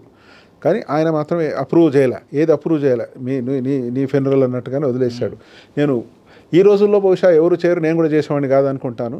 ఇది మనం చేసేది కరెక్ట్, అయినా సరే గవర్నమెంట్ ల్యాండే కాదు ఇది అనే నమ్మకంతో నేను మొత్తం ఈరోజు ఈ విజయవాడ ఎయిర్పోర్ట్ ఎక్స్పాన్షన్కు ఆ రోజు నేను అంత రిస్క్ తీసుకొని గవర్నమెంట్ ల్యాండ్గా ఉన్నా కూడా ఎవరెవరి దగ్గర అయితే పేపర్స్ ఉన్నాయో ఆ పేపర్స్ వాళ్ళకు డబ్బు పే చేసి చాలా హై రిస్క్ తీసుకొని నేను ఆ రోజు ల్యాండ్ అక్వైర్ చేశానండి. బహుశా rare, not many people would have done, even నేను చేసేవాడిని కాదు. ఆ రోజు ఎంతూజియాజం చేయాలి కాబట్టి చేశాను అంతే. సో ఈరోజు ఎయిర్పోర్ట్ అంత పెద్దగా పనిచేసిన టైంలో మ్యాంగోస్ క్రాప్ దాన్ని కమర్షియల్ చేయాలని బాగా పట్టుబట్టేవారు. చేసాం అప్పుడు మ్యాంగోస్ని ఇంటర్నేషనల్ లెవెల్ తీసుకెళ్ళాలి అని. దాన్ని అప్పుడు ఇంత కమ్యూనికేషన్ ఫెసిలిటీస్ ఉండేవి కాదు. ఎంత పేపర్ మీద రాయడము ఇది.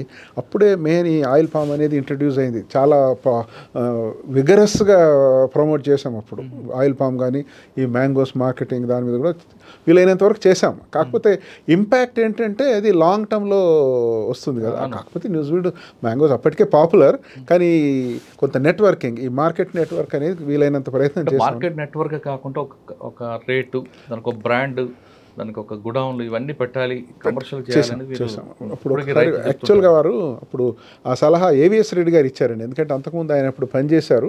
ఒకసారి వచ్చినప్పుడు నేను ఇది చేయాలనుకున్నాను, చేయలేను, నీకు ఎంతూసియాజం ఉంది కాబట్టి దీన్ని కొంచెం నువ్వు చేయి బాబు అని ఏదో చెప్పాడు నాకు. హింట్ మాత్రం ఆయనే ఇచ్చాడు ఫ్రాంక్లీ. ప్రయత్నం చేశాం కొంతవరకు. న్యూజిలాండ్ తర్వాత బ్రీఫ్గా, ఎందుకంటే మాకు ప్రమోషన్ దగ్గరకు వచ్చేది లెక్క, కానీ ఏదో కొంచెం లోకల్ పొలిటికల్ కారణాల వల్ల అక్కడి నుంచి ట్రాన్స్ఫర్ చేస్తే పాడేరు వెళ్ళాను. అక్కడ ఒక జస్ట్ 3-4 మంత్సే ఉన్నాను పాడేరులో. పెద్దగా ఏదో రొటీన్ యాక్టివిటీ ఏదో చేసాం అనుకోండి. తర్వాత సీతంపేట ఐటీడీఏకి వెళ్ళాము. సీతంపేట ఐటీడీఏకి POITDకి వెళ్ళాను. అక్కడ నాకు ముందున్నటువంటి ప్రెడిసెసర్స్ చాలా సిన్సియర్గా చాలా ఎఫెక్టివ్గా పనిచేశారండి, అందులో అనుమానం లేదు. నాకు లక్కీలీ ఆ క్లూతో నేను కూడా ఒక రకంగా చెప్పాలంటే, మీకు శ్రీకాకుళం అంటున్నారు కాబట్టి మీకు బాగా తెలుసు, అక్కడ ఒక టార్గెట్ పెట్టుకున్నానండి. ఏమిటి అంటే మొత్తం ట్రైబల్ కమ్యూనిటీస్ ఫ్యామిలీస్, ఎన్ని ఫ్యామిలీస్ ఉన్న ఆ రోజులు గుర్తులేదు నాకు లెక్క. బహుశా అప్పుడు 1.5-2 లక్షల జనాభా ఉండేది అనుకుంటాను, మందస నుంచి ఇటు దోన్బాయ్ వరకు. సో అప్పుడు ఈ పోడు ఉండేది కదా, ఈ పోడు ల్యాండ్స్ అన్నీ వేస్ట్గా ఉంటున్నాయి కాబట్టి ఒక్కొక్కరికి కనీసం మనం ఒక హెక్టేర్ అంటే 2.5 ఎకరాల క్యాషు ప్లాంటేషన్ రేస్ చేస్తే ఒక 5 సంవత్సరాల తర్వాత వాళ్ళకు ఆ రోజుల్లో ఉన్న రేట్ల ప్రకారం 5-10 వేలు నెలకు సంవత్సరానికి వస్తుంది, లైఫ్ కంఫర్టబుల్గా ఉంటుంది అనే దాని మీద వాళ్ళు బాగా రెస్పాండ్ అయ్యి, ఈరోజు నేను చెప్తున్నాను ఎందుకంటే ఇది 35 సంవత్సరాల క్రితం కాబట్టి, ఒక్క ట్రైబల్ ఫ్యామిలీని వదలకుండా కూడా ఆ రోజు క్యాష్ ప్లాంటేషన్స్ కేవలం వ్యవసాయానికి పనికి రాకుండా పోడు చేసి వదిలేసిన కొండల గుట్టల్లోనే రేజ్ చేసామండి. క్యాష్ ప్లాంటేషన్ రేజ్ చేసాము. దాని కింద కొత్తగా ఆయిల్ మన దీన్ని ఇంట్రడ్యూస్ చేసాము, ఫ్రూట్ క్రాప్స్, రకరకాల ఫెసిలిటీస్. ఎంతకాలం పనిచేశారండి? నేను ఒక 1.5 year పనిచేశాను. సార్ 1.5 year చేశారు కదా, అక్కడ ఒక దళారు వ్యవస్థ ఉండేది, వాళ్ళే రేటు పెట్టాలి. ఒక అరటి పండుగ కానీ, పనస పండుగ కానీ, చింతపండుగ కానీ. కరెక్ట్. దాన్ని బ్రేక్ చేయడం ఏం చేశారండి? చేశాము, కానీ చాలా ఒకసారి అయితే నేను మొట్టమొదటిసారి అది ఎంత ఎక్స్ప్లాయిటేషన్ జరిగేదంటే, అంతకుముందు ఈ వీక్లీ షాండీ సంత వ్యవస్థ నాకు కూడా పెద్దగా ఐడియాలు ఉండేది, కానీ ఇట్లాంటి ఇది కాదు కదా. సో ఏం చేసేవాళ్ళంటే, ఫస్ట్ వాళ్ళు అమ్ముకోవడానికి వస్తారండి. అరటిపళ్ళు కావచ్చు, గ్రేప్స్ కావచ్చు, లేకపోతే పనసపళ్ళు కావచ్చు, ఈవెన్ చీపుర్లు కావచ్చు, ఏదో రకరకాల ఫారెస్ట్ ప్రొడ్యూస్ తీసుకొస్తే ముఖ్యంగా పైనాపిల్ తీసుకొచ్చేవాళ్ళం. ఎందుకంటే పైనాపిల్ కూడా మేము ఇంట్రడ్యూస్ చేసాం కదా, పైనాపిల్ కానీ రకరకాల పండ్లు తీసుకొస్తే ఏం చేసేవాళ్ళంటే, వాళ్ళు శుక్రవారం పలానా సంత, శనివారం పలానా సంత, సీతంపేట, దోనుబాయి, పార్వతీపురం ఉండేవి కదా. ఈ ట్రేడర్స్ ఉంటారు కదా, వీళ్ళంతా ఇక్కడ ప్లేన్లో రాజాము, పాలకొండ అక్కడి నుంచి వచ్చి ఏం చేస్తారంటే, ఇప్పుడు వస్తాడండి, వచ్చేసి ఇట్లా చాలా ఇర్రెస్పాన్సిబుల్గా, ఇన్హ్యూమన్గా మాట్లాడతాడు వీడిని. ఎందుకంటే ట్రైబల్ కదా పాపం, పొద్దున ఎప్పుడో 5-6 గంటలకు వచ్చేస్తాడు. ఇది అమ్ముకొని మళ్ళీ ఏదైనా ఆయనకి కావాల్సిన ఇంటికి కావాల్సిన సామాన్లు తీసేసుకొని మళ్ళీ సన్సెట్ లోపుగా వెళ్ళిపోవాలి. ఎందుకంటే వాళ్ళకి ఏలుగుబంట్లు అవన్నీ కొంచెం భయం ఉంటుంది అనమాట. వీడు వచ్చేసి ఏం చేసి ఎంత ఇది అంటాడు, వాడు ఏదో చెప్తాడు. సపోజ్ ఆయన ఆ రోజుల్లో 50 రూపాయలకు అమ్మాలనుకోండి, అతను అంటాడు ఇది 75 రూపాయలు అండి అని అంటాడు ఉదాహరణకి.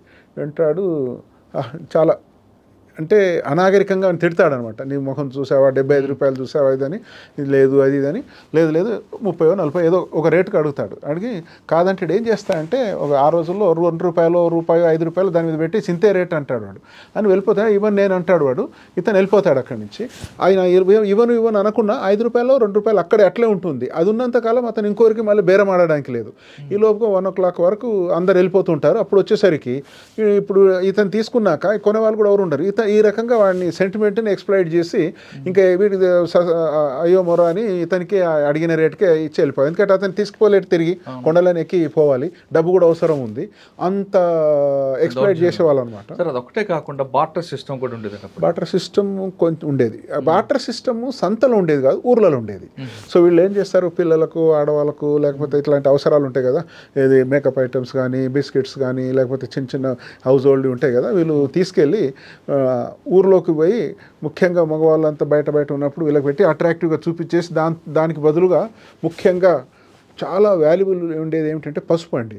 ఆ పసుపు చాలా మంచి క్వాలిటీ పసుపు అనమాట, కొండ ప్రాంతాల్లో వాళ్ళు పండించే పసుపు. తర్వాత పిప్పళ్ళు చూసారు కదా, అట్లాగే ఈ వాల్యుబుల్ వాటన్నింటినీ బార్టర్ ద్వారా, అంటే ముఖ్యంగా డే టైంలో వెళ్తారు, ఊరికి వెళ్తారు, అంటే ఒకరి గురించి ఒకరు తెలియకుండా ఉండేలాగా. మళ్ళీ ఎవరైనా నలుగురు మాట్లాడితే ఇది ఎక్కువ ఉండాలి తక్కువ ఉంటుంది అనేది బార్టర్ సిస్టమ్ నాకు తెలిసి సంతలో ఉండేది కాదు, ఊర్లలో ఫుల్గా నడిచేది ఈ రకంగా. సార్ అదే టైంలో అప్పుడు కాయిన్కి నోటుకి తేడా తెలియని గిరిజనులు ఉండేవారండి. యాక్చువల్గా కాయిన్స్ నోట్స్లో ఏ డినామినేషన్ అనేది తెలియని వాళ్ళు ఎంతోమంది ఉండేవాళ్ళు. మరి వాళ్ళు చైతన్యం తేడానికి మీరు ఏం చేశారండి? చేసాం. యాక్చువల్గా అయితే ఎడ్యుకేషన్ మీద బాగా ఫోకస్ చేసాం, మనము చాలా ఫోకస్ చేసాం. గవర్నమెంట్ ప్రియారిటీ అది, వ్యక్తిగతంగా మనం చేయడమే కాదు, గవర్నమెంట్ కూడా అప్పుడు స్కూళ్ళు శాంక్షన్ చేయడం కానీ, సింగిల్ టీచర్ స్కూల్ కానీ.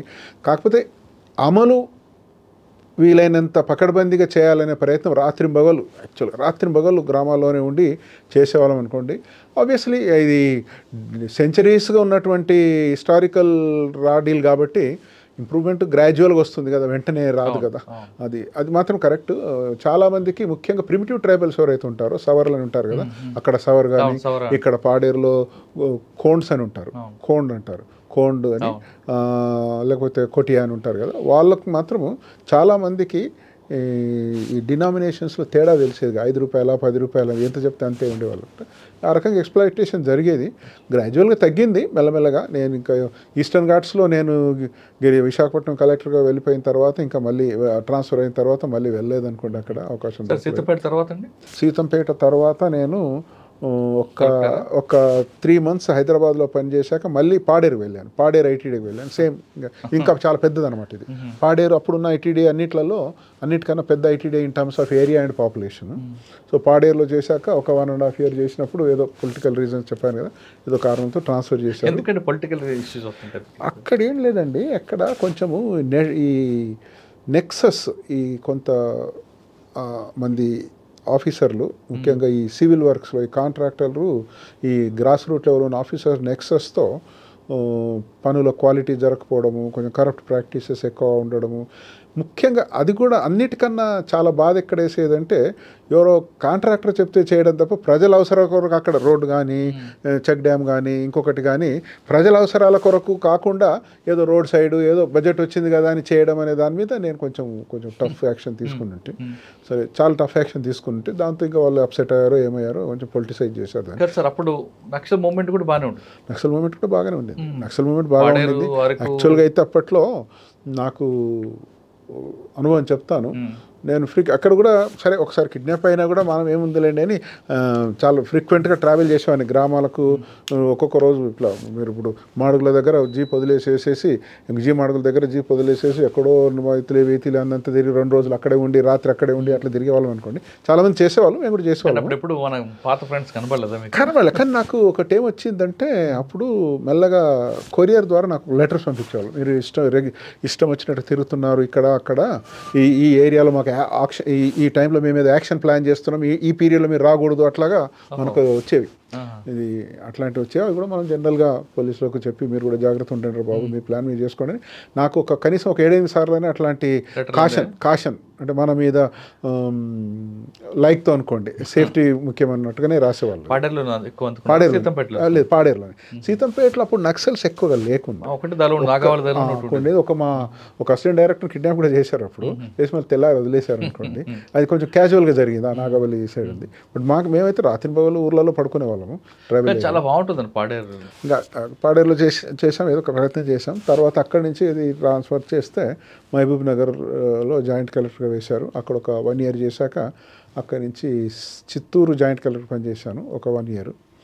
అక్కడి నుంచి గిరిజన్ కార్పొరేషన్లో మళ్ళీ జనరల్ నాకు ఏదో ట్రావెల్ ఏరియా ఇంట్రెస్ట్ ఉందని ఎండి గిరిజన్ కార్పొరేషన్ వేశారు. మళ్ళీ విశాఖపట్నం వచ్చాను 3వ సారి. ఓకే సార్, మహబూబ్ నగర్ చిత్తూరు, ఇటు ఆంధ్ర, ఉత్తరాంధ్ర, ఈ మూడుకి వేరియేషన్ ఏముంటుందండి? 3 వేరియేషన్ అంటే డ్రై ఏరియా, ఉత్తరాంధ్ర ఏంటంటే ముఖ్యంగా మనము అప్పటికీ నేను ఇంకా జిల్లాలో కాకుండా ఓన్లీ ట్రైబల్ ఏరియాలో పనిచేశాను కాబట్టి ఇక్కడ ఏంటంటే ట్రైబల్ సమస్యలు చాలా పెక్యులియర్ కదా, అవి యునీక్. అది లక్కీలీ ట్రైబల్ ఏరియాలో land is not a major problem. By and large పోడు అనండి, టైటిల్ ఉంది లేదు కానీ ఎంతో కొంత బతుకు తెరుకుంటూ ల్యాండ్స్ ఉంటాయి బాగానే.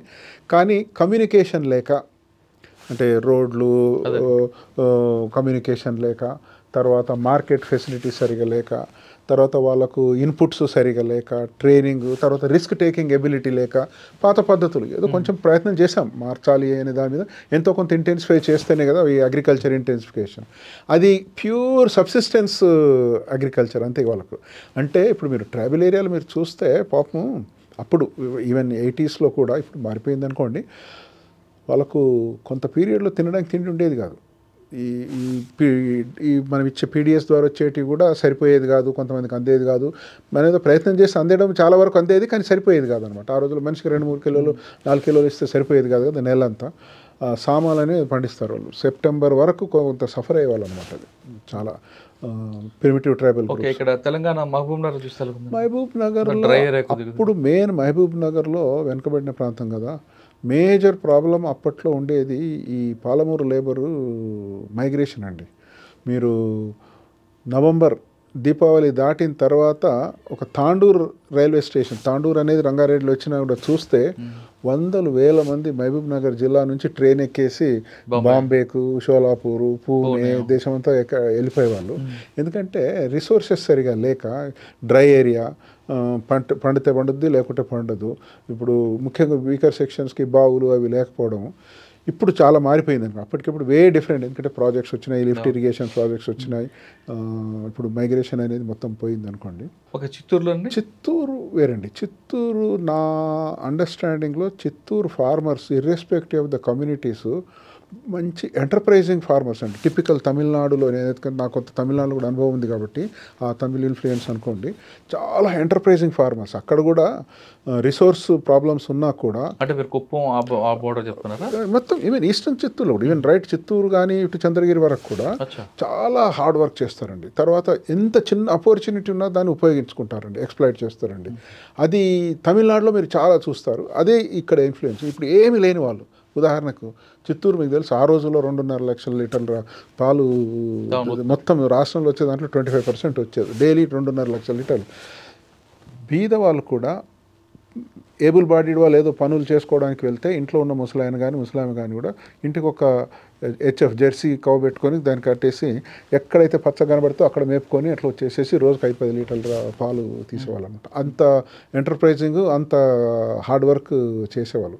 అది నేను ఎక్కడ చూడలే. చిత్తూరులో ఉన్నటువంటి ఎంటర్ప్రైజింగ్ నేచర్ బీద వాళ్ళలో కూడా ఆ తపన, బతుకుదేరు కొరకు ఇంప్రూవ్ చేయాలనే తపన, తర్వాత తమిళ ఇన్ఫ్లుయెన్స్ ఉండడం వల్ల కూడా కొంచెం బెటర్ అనుకోండి. అక్కడ మళ్ళీ చిత్తూరు నుంచి మళ్ళీ నేను జీసీసీకి వచ్చాను. గిరిజన్ కార్పొరేషన్లో ఉన్న తర్వాత చంద్రబాబు నాయుడు గారు సీఎం అయినప్పుడు మళ్ళీ వెంటనే విదిన్ 1 మంత్ మళ్ళీ నేను చిత్తూరుకు కలెక్టర్కి వెళ్ళాను. 1 ఇయర్ గ్యాప్తో మళ్ళీ చిత్తూరు కలెక్టర్కి వెళ్ళాను. ఓకే, చిత్తూరు కలెక్టర్కి వెళ్ళేసరికి అక్కడ మెయిన్ ఛాలెంజ్ ఏమొచ్చింది? ఇక్కడ మెయిన్ ఏమిటంటే మనకు ఒకటి, ఆఫ్ కోర్స్ ఒకవైపు కర్ణాటక, మరోవైపు తమిళనాడు, ట్రెమెండస్ అడ్వాంటేజెస్ ఉన్నాయి. అక్కడ ఇన్ఫ్రాస్ట్రక్చర్ ఒకటి ముఖ్యంగా ఏంటంటే అది హై పాపులేషన్ ఏరియా కదా. అది కూడా ఇప్పుడు మిగతా జిల్లాల్లాగా ఆ రోజు ఐ థింక్ 25-30 లక్షల జనాభా ఉన్నటువంటి చిత్తూరు జిల్లా కదా. రూరల్ డెవలప్మెంట్ ప్రోగ్రామ్స్ కొంచెం మనకు అడ్వాంటేజెస్ ఉన్నాయి అక్కడ మిగతా ప్లేసెస్ మీద కంపేర్ చేస్తే. ఇటు మీరు అన్నట్టుగా ఇటు మెడ్రాసు, అటు Bengaluru, even Tirupati it self is a good activity ఉన్నటువంటి సెంటర్. బికాజ్ రోజుకు 60-70 వేల మంది ఫ్లోటింగ్ ఉన్నప్పుడు మార్కెట్ బాగా ఉంటుంది కాబట్టి కొంత రూరల్ డెవలప్మెంట్ మీద ఫోకస్ చేసి ఇన్ఫ్రాస్ట్రక్చర్ కానీ, ఈ అగ్రికల్చర్ కానీ, హార్టికల్చర్ కానీ వీటి మీద బాగా ఫోకస్ చేశాము.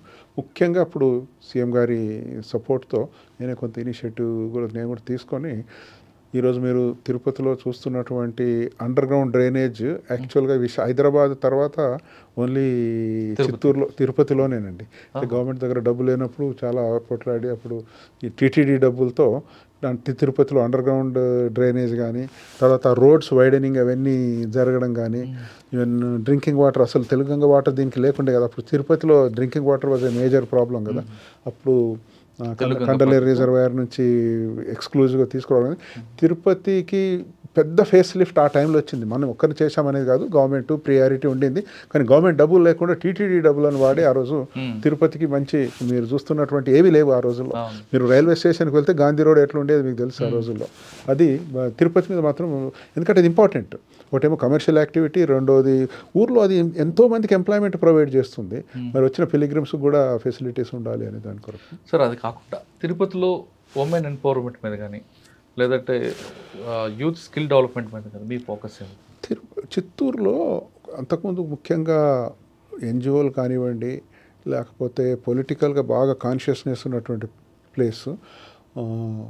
సక్సెసివ్ జిల్లా కలెక్టర్లు కూడా ఈ విమెన్ గ్రూప్స్ ఆర్గనైజేషన్ మీద బాగా, నాగార్జున గారు అయితే చాలా సిన్సియర్గా పనిచేశారు అనుకోండి. ఓవరాల్గా చంద్రబాబు గారు కూడా డ్వాక్రా మహిళలు అప్పటికి ఉండడం వల్ల మేము బాగా ఫోకస్ చేసి, ఈ డ్వాక్రా సీఎం కూడా బాగా సపోర్ట్ చేసేవారు. అప్పుడు మొత్తం రాష్ట్రమంతా ఉండేది, కానీ చిత్తూరులో వాళ్ళు డైనమిక్ అనమాట. ఇప్పుడు మీరు మండే అది సరే, వాళ్ళ సమస్యలు పరిష్కారం అవుతాయి కావు అనేది మన వ్యవస్థను బట్టి ఉంటుంది. కానీ ఇప్పుడు మండే గ్రీవెన్సెస్ డే కనుక మీరు తీసుకుంటే, రాష్ట్రంలో అప్పుడున్న 23 జిల్లాల్లో చిత్తూరు ఇది క్లాస్ అపార్ట్ అనమాట. మీరు మండే మార్నింగ్ 9 o'clock చూస్తే వాళ్ళు సమస్యలు కొన్ని తీరుతాయి, కొన్ని తీరవే అనుకోండి. కానీ ద ఫ్యాక్ట్ దట్ ధైర్యంగా రావడము, చెప్పుకోవడము, రిప్రజెంటేషన్ ఇవ్వడము, ఆర్గ్యూ చేయడము, ఇవన్నీ అది that is part of the ఎంపవర్మెంటే కదా. ఏం అవుతుందిలే, ఏం కాదులే, ఇంట్లో ఉండకుండా అనేది అది చిత్తూరులో ఉన్నంతగా ఇంకెక్కడ ఉండేది. నేను విశాఖపట్నంలో పనిచేశాను, అంతకుముందు మహబూబ్నగర్లో పనిచేశాను, ఎక్కడైనా ఉంటుంది. కానీ చిత్తూరు క్లాస్ అపార్ట్ అనమాట. సార్, సాధారణంగా సీఎం గారి కాన్స్టిట్యూషన్లో పనిచేయడం అంటే కొంతమంది ఆఫీసులు భయపడుతుంటారు. కానీ చంద్రబాబు నాయుడు గారు ఉన్న చిత్తూరు జిల్లాలో పనిచేయడం ఇబ్బంది అనిపించిందా, లేదు హ్యాపీగా పనిచేస్తారా? యాక్చువల్గా అప్పుడు నన్ను చిత్తూరు వేసినప్పుడు ఫోన్ చేసి చెప్పారు, ముందే చెప్పారు, సీఎం గారు పిలిచారు, చెప్పారు వేస్తామని. ఆయన నుంచి నేను కాదనలేకపోయాను. తర్వాత ఆర్డర్ వచ్చాక కూడా ఐ వాజ్ హెజిటెంట్. సీఎం డిస్ట్రిక్ట్లో ఉంటాయి సమస్యలు, మన స్టైల్ ఎట్లుంటుంది ఏమిటి అనేది నేను అప్పుడు ఎస్వి ప్రసాద్ గారు కూడా చెప్పాను కూడా. లేదండి ఇంకేదైనా, సీఎం గారితోనే అప్పుడు అన్నాను నేను, చిత్తూరు కాదండి ఇంకేదన్నా ఫలానా ఇంకేదన్నా జిల్లా అంటే లేదు చిత్తూరు అన్నారు. అదే అయ్యాక కూడా నాకు ఎజిటేషన్ ఉండింది. కానీ ఒకటి మాత్రం చెప్పగలను, ఇప్పుడు 30 సంవత్సరాలు అయిందనుకోండి, 30 సంవత్సరాలు 25-30 సంవత్సరాలు అవుతుంది, నాకు ఏ రకమైనటువంటి ఇబ్బంది జరగలేదండి. ఇంటర్ఫియరెన్స్ కానీ దానికి కాగా అడ్వాంటేజ్ ఏమిటంటే, ఎవరన్నా విదిన్ ద జిల్లా అయితే మన చేతిలో ఉండేది. ఎక్కడ కూడా ఎవరిని ఎక్కడ ఆఫీసర్లను ట్రాన్స్ఫర్ చేసినా, లేదా మనము కోరి మంచి ఆఫీసర్లు స్టేట్ లెవెల్లో కావాలంటే కూడా అడగగానే ఇచ్చేసేవారు. మరి ఎందుకో తెలియదు, కానీ ఎప్పుడు కూడా నాకు ఏ రకమైన ఇబ్బంది కాల. అంటే ఆయన ఇన్వాల్వ్మెంట్ అసలు కాలే. ఇన్ఫ్యాక్ట్ ఇప్పుడు కుప్పం కాన్స్టిట్యున్సీలో ఎందుకు సీఎం కాన్స్టిట్యున్సీ అని నేను కావాలని చూద్దాం ఏమైనా సరే అని, డే టు డే మనకు న్యూ సెన్స్ ఉండకూడదని ఆ 4-5 మండలాల్లో చాకు లాంటి కురవాళ్ళని వేసేవాళ్ళనమాట. వాళ్ళు ఎవరు చెప్పినా వినకుండా, అంటే స్ట్రేట్ ఫార్వర్డ్ ఉండేవాళ్ళు అనమాట. ఈ పొలిటిక్స్ కరప్షన్ లేకుండా ఉండేవాళ్ళు. సర్ప్రైజింగ్లీ నేను ఎక్స్పెక్ట్ చేశాను ప్రాబ్లమ్స్ వస్తాయిలే దీంట్లో అని అనుకున్నాను. ఎందుకంటే లోకల్ వాళ్ళు ఏదో కంప్లైంట్ చేస్తారు, అందరికి సీఎం లెవెల్ యాక్సెస్ ఉంటుంది, మండల్ ప్రెసిడెంట్స్, సర్పంచ్లు అంతా. కానీ సీఎం ఎప్పుడు ఎంటర్టైన్ చేయలేదండి నాకు. అసలు నేనున్న 3 సంవత్సరాలు ఏ రకమైనటువంటి సమస్య రాలా, ఇటు పొలిటికల్గా. మరి అందరూ అనుకునే వాళ్ళు ఏదో సీఎంకు క్లోజ్ అని అదని అనుకున్నారు. ఏమనుకున్నారు, క్లోజ్ ఏముంటుంది, ఆఫీసర్ అంతే అందరిలాగా. మనం కాకపోతే ఆయన నేటివ్ డిస్ట్రిక్ట్ కాబట్టి ఎవ్రీడే ఏదో పని మీద ఒకసారి మాట్లాడేవాడు, ఎవ్రీ మంత్ విజిట్కి వచ్చేవాడు. కానీ నాకు ఏ రకమైనటువంటి ఇబ్బంది జరగల. సాధారణంగా పొలిటీషియన్స్కి ఆ పబ్లిక్ రిప్రజెంటేటివ్ కాబట్టి ప్రెజర్స్ ఉంటాయి, వాళ్ళ డిమాండ్స్ వేరేగా ఉంటాయి. ఆ డిమాండ్స్ అన్ని మీ ఇద్దరు పెట్టేటప్పుడు అది మీరు ఎస్ అంటారా, నో అంటారా, లేదా ఆ ఫ్రేమ్లో ఏ విధంగా చూస్తారా, లేదు దీన్ని చేస్తే పార్టీకి నష్టం జరుగుతుంది వాళ్ళకి ఎక్స్ప్లెయిన్ చేస్తారు? అన్నీ ఉంటాయండి అసలు. దీన్ని బట్టి ఎన్నోసార్లు నేను అప్పుడు సీఎం గారు కూడా జిల్లాలో ఉన్న సమస్యలు బట్టి ఇది బాగుంటుంది, ఇది బాగుండదు, నాకున్నది చాలా వరకు కొన్ని ఒప్పుకున్నారు, కొన్ని ఒప్పుకోలేదు. అది మీరు అనుకోండి. ఒకటి ఎందుకు చేయకూడదో కూడా చెప్పాము, ఏం చేస్తే కొన్ని ఎన్నో విషయాలు ఆయనకు అప్పటికి కొన్ని ప్రాంతాల్లో అవగాహన అంతగా లేకున్నప్పుడు కూడా నేను బ్రీఫ్ చేసినప్పుడు ఇది చాలా బాగుందండి, ఇట్లాగే చేద్దామనేది కూడా ఎన్నోసార్లు కూడా ఆయన ఎంతూజియాజం కూడా. అంతేగాని ఖచ్చితంగా చేయాల్సిందే అని ఇప్పుడు ట్రాన్స్ఫర్స్ దగ్గర నుండి మరి మన నేచర్ను బట్టో లేకపోతే అందరూ అనుకున్నారో ఏమిటో, కానీ అక్కడ ఏ రకమైన ఇబ్బంది జరగలేదండి. చిత్తూరులో మీ మార్క్ ఏముంటుంది? చెప్పాను కదా, చిత్తూరు తిరుపతి మెయిన్ చేసి, మిగతా అంతా చాలా అనుకోండి ఏదో ఇన్ఫ్రాస్ట్రక్చర్ డెవలప్మెంట్ అరేంజ్ చేశాను, కానీ మెయిన్ తిరుపతి డెవలప్మెంట్ కొరకు మాత్రం చాలా ప్రయత్నం చేశాను. చిత్తూరు తర్వాత sir Visakhapatnam. Sir Chittoor to Visakhapatnam, 3వసారి విశాఖపట్నం. ఇక్కడ అంతా పెద్ద పెద్ద రాజకీయ నాయకులు, ఒకవైపు డెవలప్మెంట్, ఒకవైపు వీళ్ళ యొక్క ప్రెజర్, ఇలా తట్టుకున్నారండి? నాకు ఫోకస్ అంతా సిటీ కన్నా రూరల్ ఏరియాలో, ట్రైబల్ ఏరియాలో ఉండేది. ఎందుకంటే సిటీ బేసికలీ ఏదో డే టు డే కొన్ని ఇష్యూస్ తప్ప చాలా వరకు మున్సిపల్ కార్పొరేషను తర్వాత కూడా వాళ్ళు చూసుకునే వ్యవహారం ఉంటుంది. ఓవరాల్గా మనకు రెస్పాన్సిబిలిటీ ఉన్నా కూడా నేను ఎక్కువగా ఈ సిటీ వ్యవహారాలు ఎక్కువగా పట్టించుకునేవాడు కావాలని. ఎందుకంటే ఒకసారి అది పట్టించుకుంటే అందులోనే చిన్న చిన్న విషయాలలోకి అందులోకి లాగబడిపోతామని నేను రూరల్ ఏరియా చాలా వరకు మొత్తం రూరల్ ఏరియా మీద, ముఖ్యంగా ట్రైబల్ ఏరియా మీద ఫోకస్ చేసేవాడిని. సో గవర్నమెంట్ ప్రోగ్రామ్స్ సిన్సియర్గా ఇంప్లిమెంట్ అయ్యేలాగా, వీలైనంత ఎఫెక్టివ్గా ఇంప్లిమెంట్ అయ్యేలాగా కొంచెం స్పెషల్. ఎందుకంటే నాకు పాడేరు పట్ల బాగానే అవగాహన ఉండేది, ఆల్రెడీ పనిచేశాను ఒకటి, తర్వాత మనకు అక్కడ సమస్యలు కూడా తెలుసు కాబట్టి ఎంతో ఇప్పుడు ఇంకా కలెక్టర్ ఉన్నప్పుడు ఇంకా కొంత అడ్వాంటేజెస్ ఉంటున్నాయి కాబట్టి దాంతో నేను ఎక్కువగా ట్రైబల్ ఏరియా మీద, రూరల్ ఏరియా మీద ఫోకస్ చేశాను. అప్పుడు అంటే మీరు పాడేరులో చేశారు, రెండోసారి వచ్చారు కాబట్టి అదే ఛాలెంజ్ ఉందండి, ఇంకా మారింది, కొత్త ఛాలెంజ్ వచ్చారు? కొంత మారింది, అంటే మారలేదు, అదే కంటిన్యూషన్ అనుకోండి. అదే ఇప్పుడు హెల్త్ ఇష్యూస్ కానీ, ఎడ్యుకేషన్ కానీ, ముఖ్యంగా ఈ livelihood issues by and large అదే. కాకపోతే ఆ పీరియడ్లో నా 4-5 సంవత్సరాల్లో కొంత ఇన్ఫ్రాస్ట్రక్చర్ ఇంప్రూవ్మెంట్ వచ్చింది. ఎందుకంటే అప్పుడు ఈ ఎంప్లాయ్మెంట్ అష్యూరెన్స్ స్కీమ్ అది ఇది అనేది వచ్చిన తర్వాత కొంత ఇన్ఫ్రాస్ట్రక్చర్ ఇంప్రూవ్ అయింది. బట్ బై అండ్ లార్జ్ సమస్యలు సేమ్ సమస్యలే. సార్ ఇప్పుడు వైజాగ్ నుండి తీసుకుంటే అనకాపల్లి, పాడేరు, నర్సీపట్నం ఆ రోడ్ ఎందుకంటే ఇప్పటికీ డెవలప్ అవుతుందండి? టూరిస్ట్గా డెవలప్మెంట్ మంచి ఏరియా ఉన్న ప్రొటెక్షన్ ఏరియా కదా. కరెక్ట్, ఇది అగ్రీ. యాక్చువల్గా ముఖ్యంగా మనము అనకాపల్లి కాకుండా వైజాగ్ నుంచి అంటే సభవరం నుంచి ఇట్లా విమాడుగుల మీదుగా వెళ్తాము. Of course is now I have never been there in the last 25-30 years. But yes I agree. యాక్చువల్గా అదొక ఏరియా ఐ థింక్ తర్వాత బాగానే స్కోప్ బాగానే ఎక్స్ప్లాయిట్ చేసినట్టుగా విన్నాను నేను. ఇది అరకుపల్లి నుండి మీ సీలేరు వరకు కానీ, చింతపల్లి అరకు వరకు, ఇన్ఫ్యాక్ట్ అనంతగిరి నుండి సీలేరు వరకు కంటిన్యూస్గా ట్రైబల్ ఏరియా. జిల్లా లెవెల్లో పనిచేసే వాళ్ళకి state policies, state infrastructure support ఉంటే తప్ప టూరిజం మీద లిమిటేషన్స్ ఉంటాయి జిల్లా లెవెల్. ఎందుకంటే మీకు రిసోర్సెస్ ఉండవు కదా. ఇన్ఫ్రాస్ట్రక్చర్ డెవలప్ కావాలన్నా, లేకపోతే మార్కెటింగ్ అన్నా, నెట్వర్క్ అన్నా, ప్రమోషన్ అవన్నీ ఎక్కువగా స్టేట్ లెవెల్లో చేయాల్సి వస్తుంది. ఈ ప్రాజెక్ట్స్ ఇంప్లిమెంట్ చేయడం జిల్లా లెవెల్ వరకు చేయడం కానీ అది ఓవరాల్గా స్టేట్ లెవెల్లో జరగాలి ఈ టూరిజం ప్రమోషన్ అనేది. ఎందుకంటే పాలసీస్ కదా. తర్వాత నెట్వర్క్ ఏర్పడాలా, దేశమంతా నెట్వర్క్ ఏర్పడాలా, అడ్వర్టైజ్మెంట్స్ కానీ ఇంకోటి కానీ అది జరగాల్సినంత అయితే జరగలేదు. There is no doubt about. కానీ ఎక్కువ మీరు పాడేరులో ఉండకుండా విశాఖపట్నంలో ఉండేవారా, పాడేరులో ఉండేవారా? ఇప్పుడు కలెక్టర్ గానా నేను ఒకటైతే చెప్పగలను, వేరే ఇంతకుముందు పనిచేసిన వాళ్ళ మీద ఏమి రిఫ్లెక్షన్ కాదు. కానీ నేను విశాఖపట్నంలో పనిచేసినప్పుడు నంబర్ ఆఫ్ విజిట్స్ నేను పాడేరులో చేసినంతగా బహుశా అంతకుముందు ఎవరు చేసి ఉంటారని నేను అనుకుంటాను. పర్ ఇయర్ కానీ తీసుకుంటే ఆర్ పర్ మంత్ కానీ పర్ ఇయర్ కానీ విజిట్ చేయడానికి దాదాపు 4 hours పడుతుంది. నేను వెళ్ళినప్పుడల్లా 2 రోజులు అక్కడే ఉండేవాడిని. వెళ్ళినప్పుడల్లా 2 రోజులు అనిపించలేదు సార్ ఈ రోడ్ ఎప్పటికైనా బాగు చేయాలని? అనిపించేది, కానీ మనకు అప్పుడు చేతులు ఉండేది కాదు, అంతగా రిసోర్సెస్ ఉండేవి కాదు. చాలా భయంకరంగా ఉంటుంది. ఇప్పుడు ఇంప్రూవ్ అయింటుంది రేటు, బాగా ఉంటుంది. ఇప్పుడు అలాగే ఉందండి. అవునా? నేను అంటే అప్పుడు ఎంత కొంచెం మారింది అంతే. నేను 99 అక్టోబర్లో విశాఖపట్నం మొదలుపెట్టిన తర్వాత మళ్ళీ వెళ్ళడం కుదరలేదు. పాడేరు కానీ వెళ్ళాలని ఉంది, సీతంపేట అని ఒకసారి. ఇప్పుడు రిటైర్ అయిన ఫ్రీ లైన్స్ వచ్చాయి కాబట్టి మీకు పాడేరు, అరకు అదొక లైన్స్ పడేదాన్ని. ఓకే, అంటే ఇప్పుడు నేషనల్ హైవే నుంచి కనెక్ట్ అయింది ఇక్కడ జగ్గైపేట దగ్గర, అదొక కొత్తగా వచ్చింది గ్రీన్ ఫీల్డ్ అని. కానీ మీరు చెప్తాను మన నర్సీపట్నం ఆ రోడ్డుదే. సార్ 4th టైం మీరు విశాఖపట్నం వెళ్ళారు కదా కలెక్టర్గా వెళ్ళినప్పుడు, ఇంకా మూవ్మెంట్ పెరిగింది అప్పుడు ఏఓబీలో. ఇప్పుడు బాకూరు వెంకటరమణ అలియాస్ గణేష్ అని దళాలు చాలా తిరిగి, వాళ్ళు ఎవరైనా ఎదురుపడ్డారా?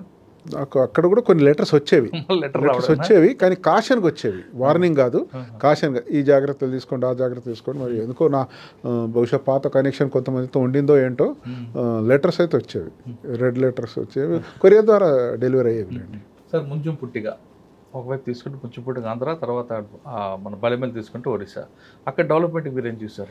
ఇన్ఫ్రాస్ట్రక్చర్ డెవలప్మెంట్ ప్రయత్నం చేశానండి. బహుశా నేను ఒకటి చెప్పగలను, నేను పివైటీడీ ఉన్నప్పుడు కూడా, కలెక్టర్ కానీ పివైటీడీ ఉన్నప్పుడు కానీ, విలేజెస్లో రాత్రిపూట పడుకున్న పిఓల్లో బహుశా నేను వన్ ఆఫ్ ద రేర్ అనమాట. కలెక్టర్ కూడా నేను అన్ని విజిట్స్ చేశానంటున్నాను కదా, పిఓఐటీడీగా కూడా ఊర్లలో నేను రాత్రి అక్కడే పడుకున్నానండి. ముంచింపుట్లో కానీ, పెదబయల్లో కానీ, చింతపల్లిలో కానీ నక్సల్స్ ఉన్న రోజుల్లో కూడా ఊర్లలో పడుకున్నాం. మండల హెడ్ క్వార్టర్ కాదు, మండల హెడ్ క్వార్టర్ అంటే చింతపల్లి ఎన్నోసార్లు పడుకున్నాం, ఊర్లో కూడా. సార్ మీ టైంలో కూడా ఎలక్షన్ కూడా జరిగింది. లాస్ట్ ఇన్ఫ్యాక్ట్ ఎలక్షన్ జరిగి రిజల్ట్స్ అనౌన్స్ చేసిన రోజే నేను గోదావరి ఎక్కేసేసి అక్కడి నుంచి వచ్చేసాను.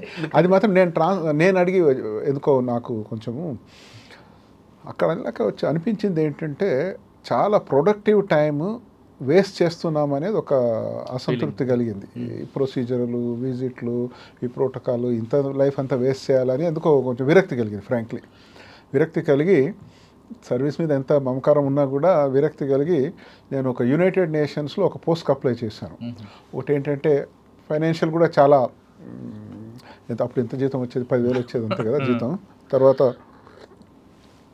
ఇంటర్నేషనల్ అనుభవం కూడా ఉంటుంది అని నేను యునైటెడ్ నేషన్స్కు అప్లై చేశాను. సార్ మీరు పనిచేస్తున్న టైంలో ఎలక్షన్లో ఓటింగ్ శాతం కూడా పెరిగింది అక్కడ. రీజన్ అంటే వాళ్ళ మోటివేషన్ తీసుకొచ్చారా, లేదు బయటికి రావడానికి వాళ్ళు భయపడకుండా ఓటేసే సెక్యూరిటీ ఇచ్చారు? ఐ థింక్ మనం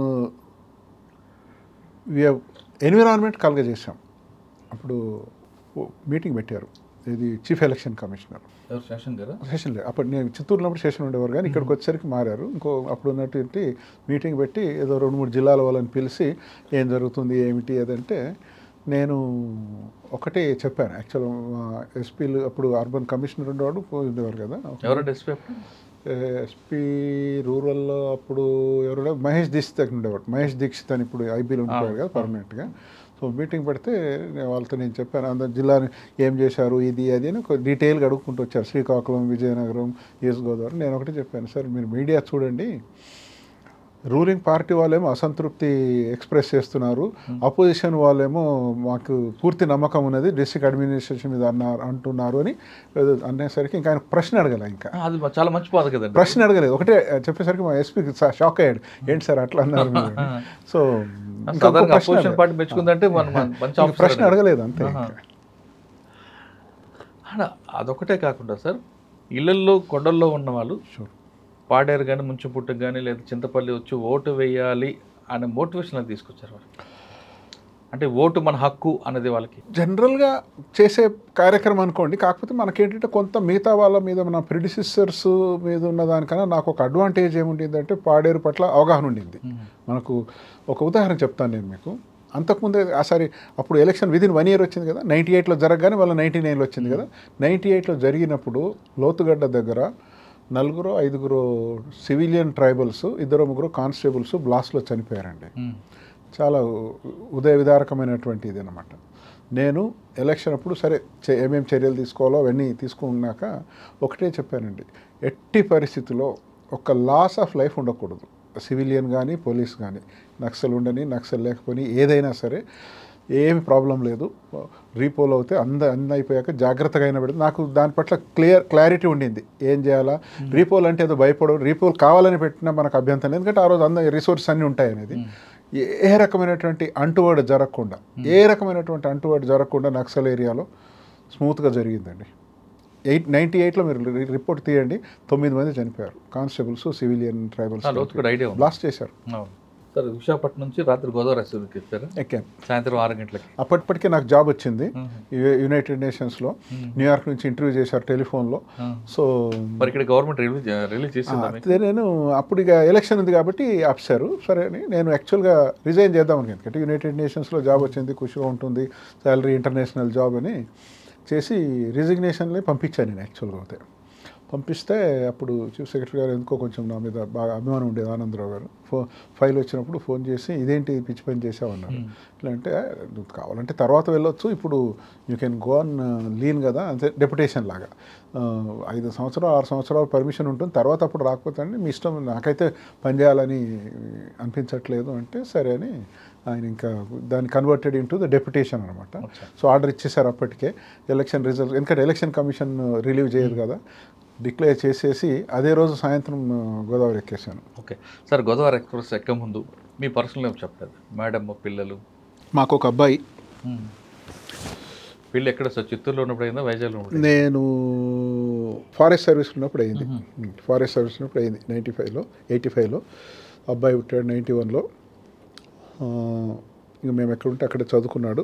మై వైఫ్ ఆల్సో, వాళ్ళ పేరెంట్స్ కూడా మెదక్ జిల్లానే, మాకు ఒక 60-70 కిలోమీటర్ల దూరంలో. తను హౌస్ మేకరే, హోమ్ మేకరే. అబ్బాయి ఇంజనీరింగ్ చదివాడు బిట్స్ పిలానీలో. తర్వాత యుఎస్లో మాస్టర్స్ చేశాడు. మళ్ళీ ఒక ఫిన్టెక్లో జాబ్ చేశాక మళ్ళీ బిజినెస్ స్కూల్కి వెళ్ళాడు. బిజినెస్ స్కూల్లో ఎంబీఏ చేశాడు. ఇప్పుడు ఏదో టెక్నాలజీ స్ట్రాటజీ కన్సల్టెంట్గా అక్కడే పనిచేస్తున్నాడు. సార్ మీరు ఫారెస్ట్ డిపార్ట్మెంట్ పెళ్లి చేసుకున్న తర్వాత ఇక్కడ రంపచోడవరం కిడ్నాప్ అవగానే మేడం ఎందుకు ఉద్యోగం వెళ్దాం అనలేదా?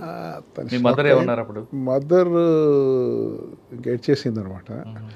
ఆ రోజు ఏం గమ్మత్ ఏంటంటే అప్పుడు మేము అప్పుడు అక్కడ ఉన్నప్పుడు మాత్రం మా మదర్, ఎందుకంటే మేము ట్రైనింగ్ అప్పుడు కంఫర్ట్ ఉండేది కాదు కాబట్టి జిల్లా కాకినాడలో ఉన్నప్పుడు మా మదర్ మాతో ఉండేది. మా రంపచోడవరం వెళ్ళినప్పుడు మా మదర్ను ఊరికి పంపించాము. ఆ పర్టికులర్ టైంలో మేము కిడ్నాప్ అయిన టైంలో అక్కడే మారేడుమిల్లో ఆ కొండ మీద ఫారెస్ట్ గెస్ట్ హౌస్ ఉంటుంది, అందులో ఉండేవాళ్ళము. పొద్దున వెళ్ళిపోయాను కాబట్టి my wife was alone there when we are kidnapped, but she had no idea. ఎందుకంటే ఇంకా ప్రపంచంగా ఏం తెలియలేదు కదా. 2 రోజుల వరకు తనకు తెలియలేదు యాక్చువల్గా జరిగినప్పుడు. మేము రిలీజ్ అయిన రోజే మళ్ళీ తెలిసింది అంతే. కాకపోతే మేము పంపించినప్పుడు ఎవరైతే వెళ్ళిపోయారో వాళ్ళకి ఒకటి చెప్పాను, లేదు సార్ ఈరోజు రావట్లేదు, క్యాంప్ అక్కడే ఉంటున్నారు, ఈ 2 రోజులు పట్టవచ్చు అని. ఎందుకంటే మళ్ళీ పరేషాన్ అవుతారు కదా అని. అంతే తప్ప ఇంకా విడుదల రెండో ఒకసారి తెలిసి అంతే వల్లేదా. తర్వాత ఇంకా షాక్ అయిపోయారు. లక్కీలీ అంతా ఆల్ ఎండెడ్ వెల్ కాబట్టి కరెక్ట్. తర్వాత వద్దు ఇటువైపు అనలేదు. లేదు ఇంకా మనకు తర్వాత చాలా ఉన్నారు. ఇంకా మనకేం భగవంతుని దయ ఉంటే అంత బాగానే ఉంటుంది. మనం మంచి పని చేస్తున్నప్పుడు ఏముంటుంది. ఓకే, గోదావరి ఎక్స్ప్రెస్ ఎక్కారు, హైదరాబాద్ దిగుంటారు. అప్పటికి నాకు బర్మాలో ఐ యాక్సెప్టెడ్. బర్మాలో నేను చీఫ్ టెక్నికల్ అడ్వైజర్గా టేకప్ చేశాను. ఒక 2.5 సంవత్సరాలు పనిచేశాను. ఫ్యామిలీ అప్పుడు ఇనీషియల్గా వెళ్ళాను కాబట్టి ఫ్యామిలీ ఇక్కడే పెట్టేసేసి నేను ఒంటరిగానే ఉన్నాను బర్మాలో. అప్పుడు మిలిటరీ జుంతా ఉండేది కాబట్టి శాంక్షన్స్ ఉండేవి యునైటెడ్ నేషన్స్. అయితే గవర్నమెంట్తో కాకుండా కేవలం గవర్నమెంట్తో అప్రూవల్స్ అవి తీసుకోవడమే తప్ప యాక్టివిటీ యునైటెడ్ నేషన్స్ ఈ human development programmes, community development programmes government budget ద్వారా గవర్నమెంట్కి డబ్బులు ఇవ్వడం కాకుండా మనమే స్వతహాగా ఇంప్లిమెంట్ చేయడం అనమాట. సో ఆల్మోస్ట్ ఒక రకంగా చెప్పాలంటే అక్కడ టెక్స్ట్ బుక్ ప్రెసిషన్ లాగా అనమాట. ఇక పాలిటిక్స్ లేవు, ఇన్కన్వీనియన్స్ లేదు, ఏదంటే అది మనం ఏ రకంగా చేయాలంటే. ఆ రోజుల్లో HIV AIDS ఒక పెద్ద సమస్య ఉండేది. ప్లస్ ఇంకా ఇక్కడ బీదరికం ఉండేది కదా ఇంటీరియర్ ప్లేసెస్లో. ట్రైబల్ ఏరియా, అగైన్ అదంతా ట్రైబల్ ఏరియా అనమాట. నేను పనిచేసింది అంతా ట్రైబల్ ఏరియా. బర్మాలో 7 డివిజన్స్ అంటారు, ఈ బర్మీస్ ఉండేది. మిగతా 7 రాష్ట్రాలంతా ఈ ట్రైబల్స్ అనమాట. చిన్ను, రకరకాయను, షాను, కుషాన్ అంటారు కదా. సో నేను కచిన్ ఒక 2-3 స్టేట్స్ చూసేవాడిని. సో చాలా సాటిస్ఫాక్షన్ అంటే చిన్న లెవెల్. ఇప్పుడు మన గవర్నమెంట్ లెవెల్లో చూస్తే అది ఓన్లీ యునైటెడ్ నేషన్స్ అంటే బహుశా సంవత్సరానికి $4-5 మిలియన్ బడ్జెట్ ఉండేది. బడ్జెట్ కన్నా ఎక్కువగా వాళ్ళకు ఎంతూసియాజం బాగా ఉండేదన్నమాట. Community development, community feeling, community organisation. ఇప్పుడు ఒక స్కూల్ కట్టుకోవాలి లేకపోతే టీచర్కి మనం సపోర్ట్ చేయాలంటే అందరూ ఒక రాత్రి మన వాళ్ళు చెప్పారంటే అంత ఇంట్రెస్ట్ చూపించేవాళ్ళు అనమాట. ఒక 2.5 సంవత్సరాలు అక్కడ పనిచేశాను నేను.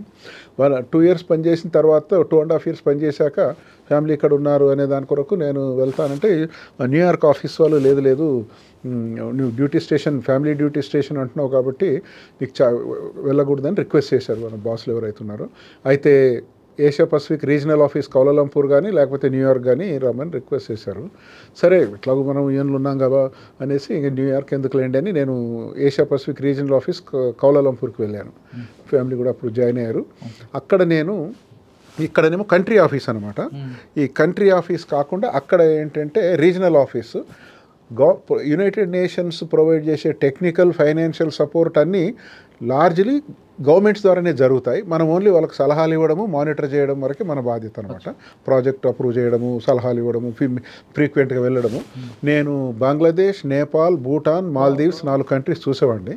సో అక్కడ కూడా ట్రావెల్ ఎక్కువ చేయాల్సి వచ్చేది. బంగ్లాదేశ్లో ఉదాహరణకి ఈరోజు 60-65 జిల్లాలు ఉంటే నేను ఒక 30-35 జిల్లాల్లో ఎక్స్టెన్సివ్గా 3-4 సంవత్సరాలు ట్రావెల్ చేశాను. రకరకాల ప్రోగ్రామ్స్ చేశాము, చాలా ఇంపార్టెంట్ ఇంట్రెస్టింగ్ ప్రోగ్రామ్స్ కూడా చేశాము. అట్లాగే నెల్లూరు, నేపాల్లో కూడా, మాల్దీవ్స్లో, భూటాన్లో ఈ 4 కంట్రీస్ నేను చూసేవాడిని అప్పుడు. సార్ బర్మాలో ఎక్కువ 2.5 years చేశారు కదా, ఎందుకని ఎక్కువ మైగ్రేషన్ కనిపిస్తుంది ఇండియా వైపు? వాళ్ళ దగ్గర ఇంతజాజం ఉంది, అన్ని డెవలప్మెంట్స్ కనిపిస్తుంటాయి కదా. బర్మా ఏమైందంటే అండి, ఒకప్పుడు బర్మా ఇండియా కన్నా చాలా అహెడ్, ఇది ఇండిపెండెన్స్ వచ్చే టైంకి. అంటే బుద్ధిజం అనేది ఒక స్ట్రాంగ్ రిలీజను. ఈ మనలాగా కాస్ట్ సిస్టమ్ అవన్నీ లేకపోవడము, బుద్ధిజంలో ఈ కొన్ని డాగ్మాస్ లేకపోవడం వల్ల. అయితే ఎప్పుడైతే 62లో ఆర్మీ రూల్ వచ్చిందో, మిలిటరీ సిస్టమ్ వచ్చిందో, బాగా తోసేశారు వాళ్ళని. ఇంకా అంత మిలిటరీ కంట్రోల్ వచ్చేసరికి బీదరికం పెరిగిపోయింది, బాగా పెరిగిపోయింది. అయితే వాళ్ళకు ఇండియాతో కొంచెము ఈ బికాజ్ ఆఫ్ ద బుద్ధిజము, తర్వాత హిందూ బుద్ధిజం దగ్గరే కాబట్టి ఎమోషనల్ లింక్స్ బాగా ఉన్నాయి కూడా బర్మాతో. ఇన్ఫ్యాక్ట్ 1935 వరకు Burma was part of British India కదా. అక్కడ ఓన్లీ ఒక లెఫ్టినెంట్ గవర్నర్ ఉండేవాడు అంతే. ఇప్పుడు మెడ్రాస్లో ఎట్లయితే లెఫ్టినెంట్ గవర్నర్ ఉండేవాడో, అంతా కల్కటా కిందనే ఉండేది, ఇండియా కిందనే ఉండేది. అప్పుడు ఓన్లీ 1935లోనే బర్మాకు సపరేట్ కంట్రీ అయింది. అప్పటి వరకు బ్రిటిష్ ఇండియాలోని ఇండియన్ సివిల్ సర్వీసే, Indian police, Indian civil service నడిచేది. కానీ ఇప్పుడు కూడా బర్మా క్యాంపులు ఉంటాయి కదా మన దగ్గర. బర్మా క్యాంపులు ఏమైందంటే, అది అప్పుడు మైగ్రేట్ ఎవరైతే ఇది చేశారు చూసారా, హిస్టారికల్ బ్యాక్గ్రౌండ్ ఏమిటంటే 1962లో జనరల్ నీవిన్ తీసుకున్నప్పుడు మొత్తం నేషనలైజ్ చేసేసాడనమాట. అంత ప్రైవేట్ ఏమి ఉండకుండా నేషనలైజ్ చేసేసరికి అందరూ షిప్స్లో విపరీతంగా తిరిగి వచ్చారు. అప్పుడు మరి గవర్నమెంట్ వాళ్ళందరినీ రీహాబిలిటేట్ చేసింది. అది బర్మా క్యాంప్ అంటే యాక్చువల్గా. బర్మా బజార్లు, బర్మా క్యాంపులు అనేది దానికి రీజన్ 1962 నేషనలైజేషన్. అక్కడి నుంచి వచ్చింది సార్. బర్మా అవన్నీ అయిన తర్వాత మళ్ళీ ఇప్పుడు వచ్చారు. నేను అది 6 సంవత్సరాలు పూర్తి చేసుకున్న తర్వాత 2005లో మళ్ళీ ఇంకా అక్కడ కూడా సరేలే, యునైటెడ్ నేషన్స్ చాలా కాలం చేశాము. అప్పుడు నాకు సెంట్రల్ గవర్నమెంట్ ఒక నోటీస్ ఇచ్చారు, ఇది 6 సంవత్సరాలు అయిపోయింది, పర్మిటెడ్ లెవెల్, అయితే రిజైన్ చేసి వెళ్ళిపోవచ్చు, లేకపోతే ఉండిపోవచ్చు, లేదా తిరిగి వచ్చేయచ్చు అన్నారు. మేము కూడా అనుకున్నాం. అప్పుడు మా మదర్ ఇక్కడే ఉండేది. తర్వాత 6 సంవత్సరాలు చేసాం, అనుభవం చాలా వచ్చింది, ఇంటర్నేషనల్ అనుభవం. 7-8 కంట్రీస్, తర్వాత రోము, న్యూయార్క్, ఇవన్నిట్లలో మనం చూసాం కదా, ఇంకెంతకాలం ఉంటానులేండి అని మళ్ళీ I came back to the government. వచ్చాక బ్రీఫ్గా కొన్ని రోజులు ఈ సెక్రటరీ ఐటీగా వేశారు, ఒక 3-4 మంత్స్. తర్వాత ఒక 2-3 మంత్స్ కమిషనర్ రూరల్ డెవలప్మెంట్ వేశాక 2006 జూలైలో సింగరేణికి సిఎండిగా వేశారు, చైర్మన్ అండ్ మేనేజింగ్ డైరెక్టర్గా సింగరేణికి వేశారు. సో అప్పటికి నాకు సింగరేణి గురించి ఏమీ తెలియదు, ఎందుకంటే నేను కోల్ డిస్ట్రిక్ట్స్లో కూడా పనిచేయలేదు, పెద్ద ఏమి అవగాహన ఉండేది కాదు, ఏదో కంపెనీ అన్నట్టుగా తెలుసు, అంతకన్నా ఎక్కువ. సరిగ్గా మనం ప్రయత్నం చేసాం, దాంట్లో సిన్సియర్ ప్రయత్నం చేసాం. అది ఒక మంచి సంస్థ, సిన్సియర్ చేస్తారు అందులో ఎంప్లాయీస్ కానీ, సీనియర్ లెవెల్ కానీ. పెద్దగా పొలిటికల్ ఇంటర్ఫియరెన్స్ అసలు ఉండేది కాదు, ఉన్నా కూడా మనం ఏదో పెద్దగా పట్టించుకునే వాళ్ళం కాదు. కానీ సింగరేణి మీరు వచ్చిన తర్వాత లాభాల బాటకు వచ్చింది కదండి. లాభాల బాటకు వచ్చింది, దానికి ప్రొడక్ట్ పెరిగింది, ఎంప్లాయీస్ సెక్యూరిటీ పెరిగింది, ఎంప్లాయీస్ శాలరీస్ పెరిగాయి. ఒక ఇండికేటర్ చెప్తాను, అది అచీవ్మెంట్ అనేది మనం సొంతంగా క్లెయిమ్ చేయగలమో లేదో కానీ, అప్పటికి సింగరేణికి లెట్స్ సే 2006లో నేను చేరాను. 2006కి ఒక 120 సంవత్సరాల సింగరేణి చరిత్ర. బ్రిటిషర్లు ఉన్నప్పుడు స్టార్ట్ అయింది కదా. 2007 సంవత్సరం క్యాలెండర్ ఇయర్ లెక్క ఉంటుంది, ఇది ట్రేడ్ యూనియన్ లెక్క, ఫైనాన్షియల్ ఇయర్ కాకుండా క్యాలెండర్ ఇయర్. సో 2007లో 120 సంవత్సరాల చరిత్ర ఉన్నటువంటి సింగరేణిలో ఒక్క స్ట్రైక్ జరగని సంవత్సరం చరిత్రలో అది ఫస్ట్ అనమాట. అదే ఎలా అండి? ఎలా అంటే ఒకప్పుడు సింగరేణి అనగా స్ట్రైక్లు, ఒక తర్వాత లేదంటే నక్సల్స్, యూనియన్లు, ట్రేడ్ యూనియన్ల గొడవలు, ఇదే ఉండేది కదండి ఎక్కువ. ఇప్పుడు ఒక ఉదాహరణ చెప్తాను, దాని కాంట్రాస్ట్గా మీరు అన్నదానికి. ఇయర్ బహుశా 94, 95లో 365 రోజులు ఉంటే 390 స్ట్రైక్లు అయినాయి. ఎందుకంటే ఒకే రోజు 2 డిఫరెంట్ యూనియన్లు, ఒకరు ఎల్లందులో, ఒకరు గోదావరి కన్నా చేస్తే 2 కింద అవుతాయి అనమాట. అట్లా అంటే 365 రోజుల్లో ఇన్ని స్ట్రైకులు జరిగినాయి అంటే ఎంతగా దెబ్బతినేది ఏంటి మరి. మన స్టైల్ అనో, మన వ్యక్తిత్వం అనో, లేకపోతే మనకు కమిట్మెంట్, ఏది వర్కర్స్ బాగోగులు చూడాలా, సంస్థ పైకి రావాలా అనేది బహుశా వర్కర్స్, యూనియన్స్ అర్థం చేసుకున్నారో ఏమిటో కానీ, ఒక్క స్ట్రైక్ అంటే ఒక స్ట్రైక్ కాల 2007లో ఫస్ట్ టైం చరిత్రలో. అంటే యూనియన్లో లీడర్ని మీరు మార్చారా, లేదంటే యూనియన్లో ఒక రకంగా చెప్పాలంటే యూనియన్ అండర్మైన్ చేయడం కాదు కానీ, యూనియన్కు పెద్దగా రోల్ లేకుండా చేశాం. ఇప్పుడు రైతులు వాళ్ళకు ఉన్నటువంటి గ్రివెన్సెస్ నిజాయితీగా జెన్యున్గా చేయడం, చేయకూడదు, చేయడానికి లేదు. అంతేగాని ఫేవర్స్ ఎవరో గట్టిగా మాట్లాడిన వాళ్ళకి ఫేవర్ చేస్తే మిగతా వాడు కూడా చేస్తాడు. ఎవరైనా ఇష్యూస్ని బట్టి మనం సాల్వ్ చేసామనుకోండి, తర్వాత ప్రోయాక్టివ్ ఉన్నాం అనుకోండి, ఇంకేముంటుంది వాళ్ళకి ఇష్యూస్. ప్రోడక్ట్ ఎలా పెంచారండి? ఒక యూనియన్లు ఆ గొడవలు క్లోజ్ చేస్తారు కరెక్టే, కానీ ప్రోడక్ట్ పెంచడం ఇంపార్టెంట్ కదా, వాళ్ళు సెక్యూరిటీ ఇవ్వడం. ఫండమెంటల్స్లోకి వెళ్ళాను నేను కూడా. ఫండమెంటల్స్లోకి వెళ్ళి అసలు ఏమిటి, ఎందుకు ఇంకా ఇంప్రూవ్మెంట్ ఏం జరగవచ్చు అనే దాని మీద వాళ్ళకి ఎంతూసియాసం వచ్చిందండి. డైరెక్టర్లు కూడా సీఎండీ ఇంత మైండ్లోకి వస్తున్నాడు, ఇది ఎందుకు అడుగుతున్నాడు, ఇది ఎందుకు చేయకూడదు, అది ఎందుకు చేయకూడదు, next level general manager level, నేను ఆల్మోస్ట్ మైండ్లో అండర్ గ్రౌండ్ మైండ్లో పనిచేసే సూపర్వైజర్ లెవెల్ వరకు కూడా వీళ్ళు పక్కన పెట్టడం కాదు, అసలు ఏంటి సమస్య ఏంటి, ఎందుకు చేయలేకపోతున్నాము, దాంతో కొంత ఫోకస్ వచ్చేసింది అంతే. అంటే మీరు గ్రౌండ్ లెవెల్లోకి వెళ్ళారు? ఎన్నోసార్లు వెళ్ళాను సార్. మీకు చాలా మైండ్లోకి వెళ్ళి ఉంటారు కదా, బాగా టఫ్ అని మైండ్ అనిపించింది ఇక్కడ, బాగా రిస్క్ ఉంటుంది అని. అంటే ఇప్పుడు మరి ఒకటి VK7 అనేది మరి 400 మీటర్లు మైన్, అది కింద 400 మీటర్ల మైన్, అది కింద మనం కిందికి వెళ్ళాక ఏమైనా పడిపోయింది అనుకోండి, యాక్సిడెంట్స్ అవుతుంటాయి, అక్కడప్పుడు యాక్సిడెంట్స్ అవుతుంటాయి. లక్కీలీ అయినాయి, రిస్క్ చాలా హ్యాట్స్ అప్ అంట కదా. అందులో దాంట్లో నా ప్రయత్నం ఏమిటంటే ఎంత మినిమైజ్ చేయగలము యాక్సిడెంట్స్ అనేది, ఖర్చు కనకడకుండా అన్నిటికన్నా ఎక్కువగా ఎవరి పని వాళ్ళు సరిగా సూపర్వైజర్స్ ఈ సేఫ్టీ చూసేవాళ్ళు జాగ్రత్తగా చేయడం అనేది. అంటే ఒకటంటే ఇప్పుడు సంస్థలు, ఇట్లాంటి సంస్థ ఏంటంటే పూర్తిగా టెక్స్ట్ బుక్ ప్రిసిషన్ లాగా అనమాట, చక్కగా జరుగుద్ది. మనము క్లియర్గా మన ప్రియారిటీస్, ఫోకస్ అని కనుక చెప్తే ఎవరి పని వాళ్ళు చేసుకుంటారు, పట్టించుకోకపోతేనే సరే లేదు క్యాజువల్గా ఉంటారు అంతే. సార్, ఆ ప్రోడక్ట్ తీసుకొచ్చారు, దాన్ని సేల్ చేయడం, దాన్ని మార్కెట్ చేయడం అదొక పెద్ద టాస్క్ కదండి. ఆ ట్రాన్స్పోర్ట్ బాగానే జరిగింది, కానీ అందులో ఒక నాకు పెద్ద సరే సంస్థను ఎవరు తోచిన విధంగా వాళ్ళు ముందు తర్వాత కూడా ఎంతో బాగానే నడుపుతున్నారు అనుకోండి. కానీ ఒకటి నేను ఒక సిగ్నిఫికెంట్ కంట్రిబ్యూషన్, మిగతా ఈ లేబర్ అన్రెస్ట్ లేకుండా ప్రొడక్షన్ పెంచడము, ప్రాఫిట్స్ పెంచడము ఇవన్నీ ఒక ఎత్తు అవుతే ఒకటి చూశానండి. ఏంటంటే నేను అవగాహన చేసుకున్న తర్వాత ఫ్యూచర్ ఎట్లుంటుంది సంస్థకి, రోజు రోజుకు బొగ్గు లోపలికి డీప్గా వెళ్తుంది, కాస్ట్ ఎక్కువ అవుతుంది, సో మనుగడ ఎట్లుంటుంది రాబోయే రోజుల్లో అనే దాని మీద ఒకటి దృష్టిలో పెట్టి కొంత లక్కీలి లాభాలు బాగా రావడం కూడా జరిగింది. 2-3 సంవత్సరాల్లో నేను ఏమనుకున్నానంటే దీనికి సప్లిమెంటరీగా ఒక ఆక్సిజన్ లాగా ఉండాలి దీనికి సంస్థకు అనేది.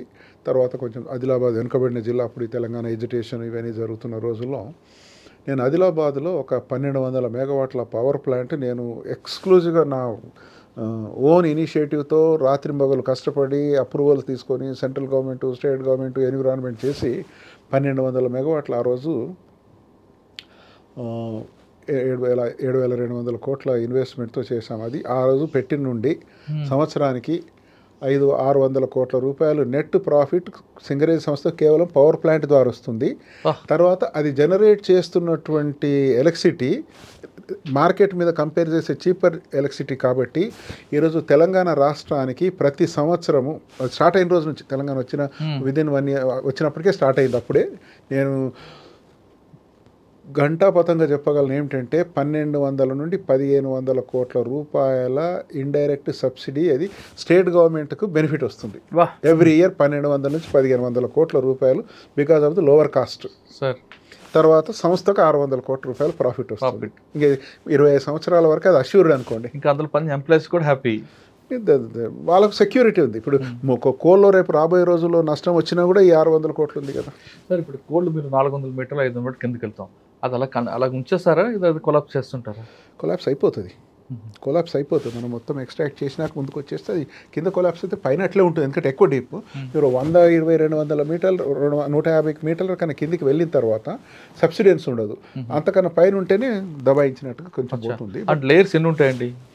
నేచర్ ఒక్కొక్కసారి ఒకటే ఉంటుంది, ఒక్కొక్కసారి 4-5 ఉంటాయి, ఒక్కొక్కసారి చాలా థిక్గా ఉంటాయి. ఇప్పుడు మా ఇక్కడ మీద కంపేర్ చేస్తే మా కోల్ ఇండియాలో ఇప్పుడు మీరు జార్ఖండ్ కానీ, వెస్ట్ బెంగాల్ కానీ, ఛత్తీస్గఢ్లో, ఒరిస్సాలో బ్యూటిఫుల్ మైన్ ఒక లేయరే ఒక 10 మీటర్లు ఉంటుంది. అది గోల్డ్ అనుకోండి. ఇంకా ఇక్కడ 1 మీటర్ 2 మీటర్లు ఉంటుంది, మళ్ళీ తీసేసి మళ్ళీ మట్టి ఉంటుంది, అది తీసేసి మళ్ళీ వెళ్ళాలి. అదైతే అట్లా నేచర్ ఫార్మేషన్ అంతే, మన చేతిలో లేదు కదా. Okay sir.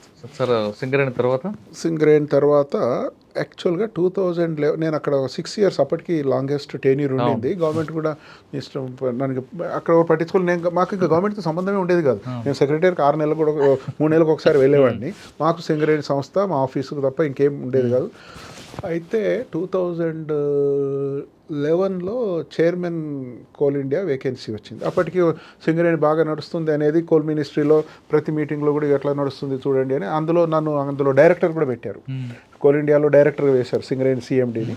సరే, అక్కడ ఉన్న కొన్ని సమస్యలు వేరుంటాయి, అదంతా కొంచెం కలుగుర గంపు ఉంటుంది. తర్వాత సిఎండి, అప్పుడున్న సిఎండి భట్టాచార్య గారు రిటైర్ అయినప్పుడు నన్ను రమ్మని రిక్వెస్ట్ చేశారు వాళ్ళు. నేను ఒప్పుకోలేదు. అప్పుడు మినిస్టర్ కానీ సెక్రటరీ కానీ కోల్ సెక్రటరీ కానీ రిక్వెస్ట్ చేస్తూ కూడా నేను ఒప్పుకోలే. ఎందుకులేండి, అది కొంచెం కరప్ట్ సంస్థ, అది బై అండ్ లార్జ్ ఇండిసిప్లిన్ 6 రాష్ట్రాల్లో ఉంటుంది, మనకెందుకు అంత పెద్ద ఎఫర్ట్, అంత పెద్ద హార్డ్ చేయాల్సిన అవసరం ఏముందిలేండి అని నేను సున్నితంగా తిరస్కరించాను. అయిపోయింది. తర్వాత కూడా మళ్ళీ ఏదో రిక్రూట్మెంట్ ప్రాసెస్ మొదలుపెట్టారు, జరగలేదు. అయితే కోల్ షార్టేజ్ కంట్రీలో మీకు తెలిసిందే. ఐ థింక్ జనవరి 2012లో నేను తర్వాత విన్నది ఏంటంటే ఏంటి జెనిసిస్ ఏమిటి అనేది, ఒక 11 మంది, ఐ థింక్ 11 మంది పెద్ద ఇండస్ట్రియలిస్టులు, ఇప్పుడు అనిల్ అంబానీ, రుయాలు, అదానీ, అంబానీ, టాటాస్, ఎవరైతే పవర్ దీంట్లో ఉన్నారో బజాజ్, వీళ్ళంతా అప్పుడున్న ప్రైమ్ మినిస్టర్తో ఒక అపాయింట్మెంట్ తీసుకొని మీటింగ్కి వెళ్ళి సీరియస్గా రిక్వెస్ట్ చేశారట. మేము అసలు బిజినెస్ చేయాలా లేదా, మరి ఇన్వెస్ట్మెంట్స్ అన్ని ఫారిన్లో పెట్టుకోవాలా, ఏమన్నారో నాకు ఎగ్జాక్ట్ తెలియదు. మొత్తం మీద చాలా నిష్ఠురంగా మాట్లాడారట. ఈ కోల్ షార్టేజ్ వల్ల ఇవన్నీ బ్యాంకుల నుంచి తీసుకొచ్చిన లోన్స్ 1000 కోట్లు, లక్షల కోట్లు ఇట్లా అవుతుంది ఏదంటే, ఐ థింక్ పిఎం కొంచెం అప్సెట్ అయినట్టు ఉన్నాడు. వినికిడిది, నేను విట్నెస్ కాదు, తర్వాత తెలిసిన విషయం. అప్పుడు వాళ్ళ ప్రిన్సిపల్ సెక్రటరీని పిలిచి చెప్పాడు, నువ్వేం చేస్తావో నాకు తెలియదు, ఎవరినో ఒకరిని తీసుకొచ్చి పెట్టాల్సిందే, ఈ సమస్యకు పరిష్కారం కావాలని చెప్పారట. అది నాకు మళ్ళీ అక్కడ నుంచి రిక్వెస్ట్ వచ్చింది, మీరు ఈసారి రావాలి అది ఇది అని. నేను నాకు కూడా అప్పటికి కూడా ఇంట్రెస్ట్ లేకుండే. ఏమనుకున్నానంటే, ఇప్పుడు మనం ఏదో హంబుల్ బ్యాక్గ్రౌండ్ నుంచి వచ్చాం, దేశంలో ఒక సమస్య, మేజర్ ఒక సమస్య ఉంది, దేశానికి ఎన్నో సమస్యలు ఉన్నాయి, అందులో పవర్ ఒక సమస్య. ఇప్పుడు దానికి సొల్యూషన్ నా చేతిలో కొంతవరకు నేను ఏదన్నా దాన్ని పరిష్కరించగలను అనేది నమ్మకం ఏర్పడ్డప్పుడు, ఇంకా రిక్వెస్ట్ చేసినప్పుడు మన పర్సనల్ ఇన్కన్వీనియన్సెస్, లైక్స్ డిస్లైక్స్ పక్కన పెట్టి latest take it as a challenge అని ఇంకా నేను ఒప్పుకున్నాను. అప్పుడు అక్కడి నుంచి రిక్వెస్ట్ వచ్చిన రెండోసారి మాత్రం ఒప్పుకున్నాను నేను. ఇంకా ఒప్పుకొని ప్రపంచంలో number 1 coal India, highest coal producing company in the country, largest in the world. మీరు సిఎండి చైర్మన్, మీకు ఒక చైర్మన్, మీకు ఒక హెలికాప్టర్, చాలా పెద్ద నెట్వర్క్ ఉంటుంది.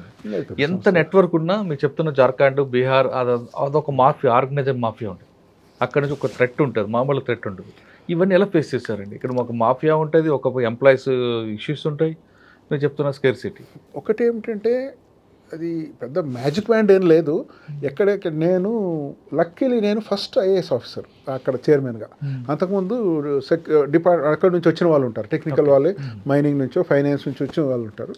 వాళ్ళు కొంచెం భట్టాచార్య గారు కూడా అందులో భట్టాచార్య కూడా డైరెక్ట్ ఫైనాన్స్ నుంచే అట్లా వచ్చాడు ఆయన. అంటే ఆయన ఫైనాన్స్ అతను, మైనింగ్ కాదు, కానీ కింది నుంచి వచ్చాడు. అయితే మనకు ఒక అడ్వాంటేజ్ ఏముంటుంది అంటే, నాకు ఐఏఎస్ ఆఫీసర్గా ఉండడము. ఇంకొకటి అగైన్ ఒక రాంగ్ అనను కానీ కొంచెం గమ్మత్తైన మెసేజ్ ఏమి వెళ్ళిపోయిందంటే, ఓ మై గాడ్, చైర్మన్ అంటే ప్రైమ్ మినిస్టర్ ఆఫీస్ నుంచి వచ్చింది ఇది అనేది ఒక మెసేజ్ వెళ్ళింది. అది నిజమో కాదో మనకు తెలియదు, కానీ అది మిగతా వాళ్ళు అందరూ కూడా ఏదైనా అయితే మనం ఆయన ఏమైనా చేయగలడు మనల్ని అనే లెవెల్లో వెళ్ళిపోయింది అనమాట. ఆంధ్రాలో అట్లా అనుకోవడం అంతే. అది నిజం. ఎప్పుడు చంద్రబాబు క్లోజ్ లేదు అంటే ఇప్పుడు సీఎం గారు సొంత జిల్లాలో పనిచేసినప్పుడు ఫ్రీక్వెంట్గా కలవడము, మాట్లాడడము, కొంచెం ఎక్కువగా డీటెయిల్గా మాట్లాడడము, కొన్ని ఓపెన్గా ఎక్స్ప్లెయిన్ చేయడము ఉన్నప్పుడు ఉంటుంది కదా, ఎవరికైనా ఉంటుంది కదా. ఆల్మోస్ట్ ఎవ్రీడే కనీసం ఒక ఫోన్ కాల్, ఇదేంటండి అదేంటండి, లేదా నెలకోసారి రావడం. మిగతా జిల్లాలకు అంతగా ఉండదు కదా. సో అది వచ్చింది. కానీ నేనేం చేశానంటే, నాకు అప్పటికే సింగరేణి సంస్థ, తర్వాత అక్కడ డైరెక్టర్గా ఉన్నాను, కొంత అవగాహన ఏర్పడ్డప్పుడు ప్రొడక్షన్కు వచ్చేటువంటి అడ్డంకులు ఏవైతున్నాయో మనకు బ్రాడ్గా తెలుసు అన్నమాట. అది అయ్యేసరికి నేను రాష్ట్రాలకు వెళ్ళినప్పుడు ఒరిస్సాను, జార్ఖండ్, ఛత్తీస్గఢ్, వెస్ట్ బెంగాల్, మధ్యప్రదేశ్, ఉత్తరప్రదేశ్, ఉత్తరప్రదేశ్లో కొంచెం ప్రాబ్లమ్స్ ఉండేటప్పుడు, కానీ అది చిన్న ఏరియా మాకు. మిగతా రాష్ట్రాల్లో మనకున్న పాత కనెక్షన్స్, మన బ్యాచ్మేట్స్, ఫ్రెండ్స్, పోలీస్ వాళ్ళు, లేకపోతే మనకున్న రిసోర్సెస్. ఉదాహరణకి చెప్తాను, ఒరిస్సాలో మాకు బాగా సమస్య వచ్చేదండి. మాకు ఒరిస్సాలో కొంచెం అది గవర్నమెంట్ సిస్టమ్ డిఫరెంట్గా నడుస్తుంది, స్లో అనమాట.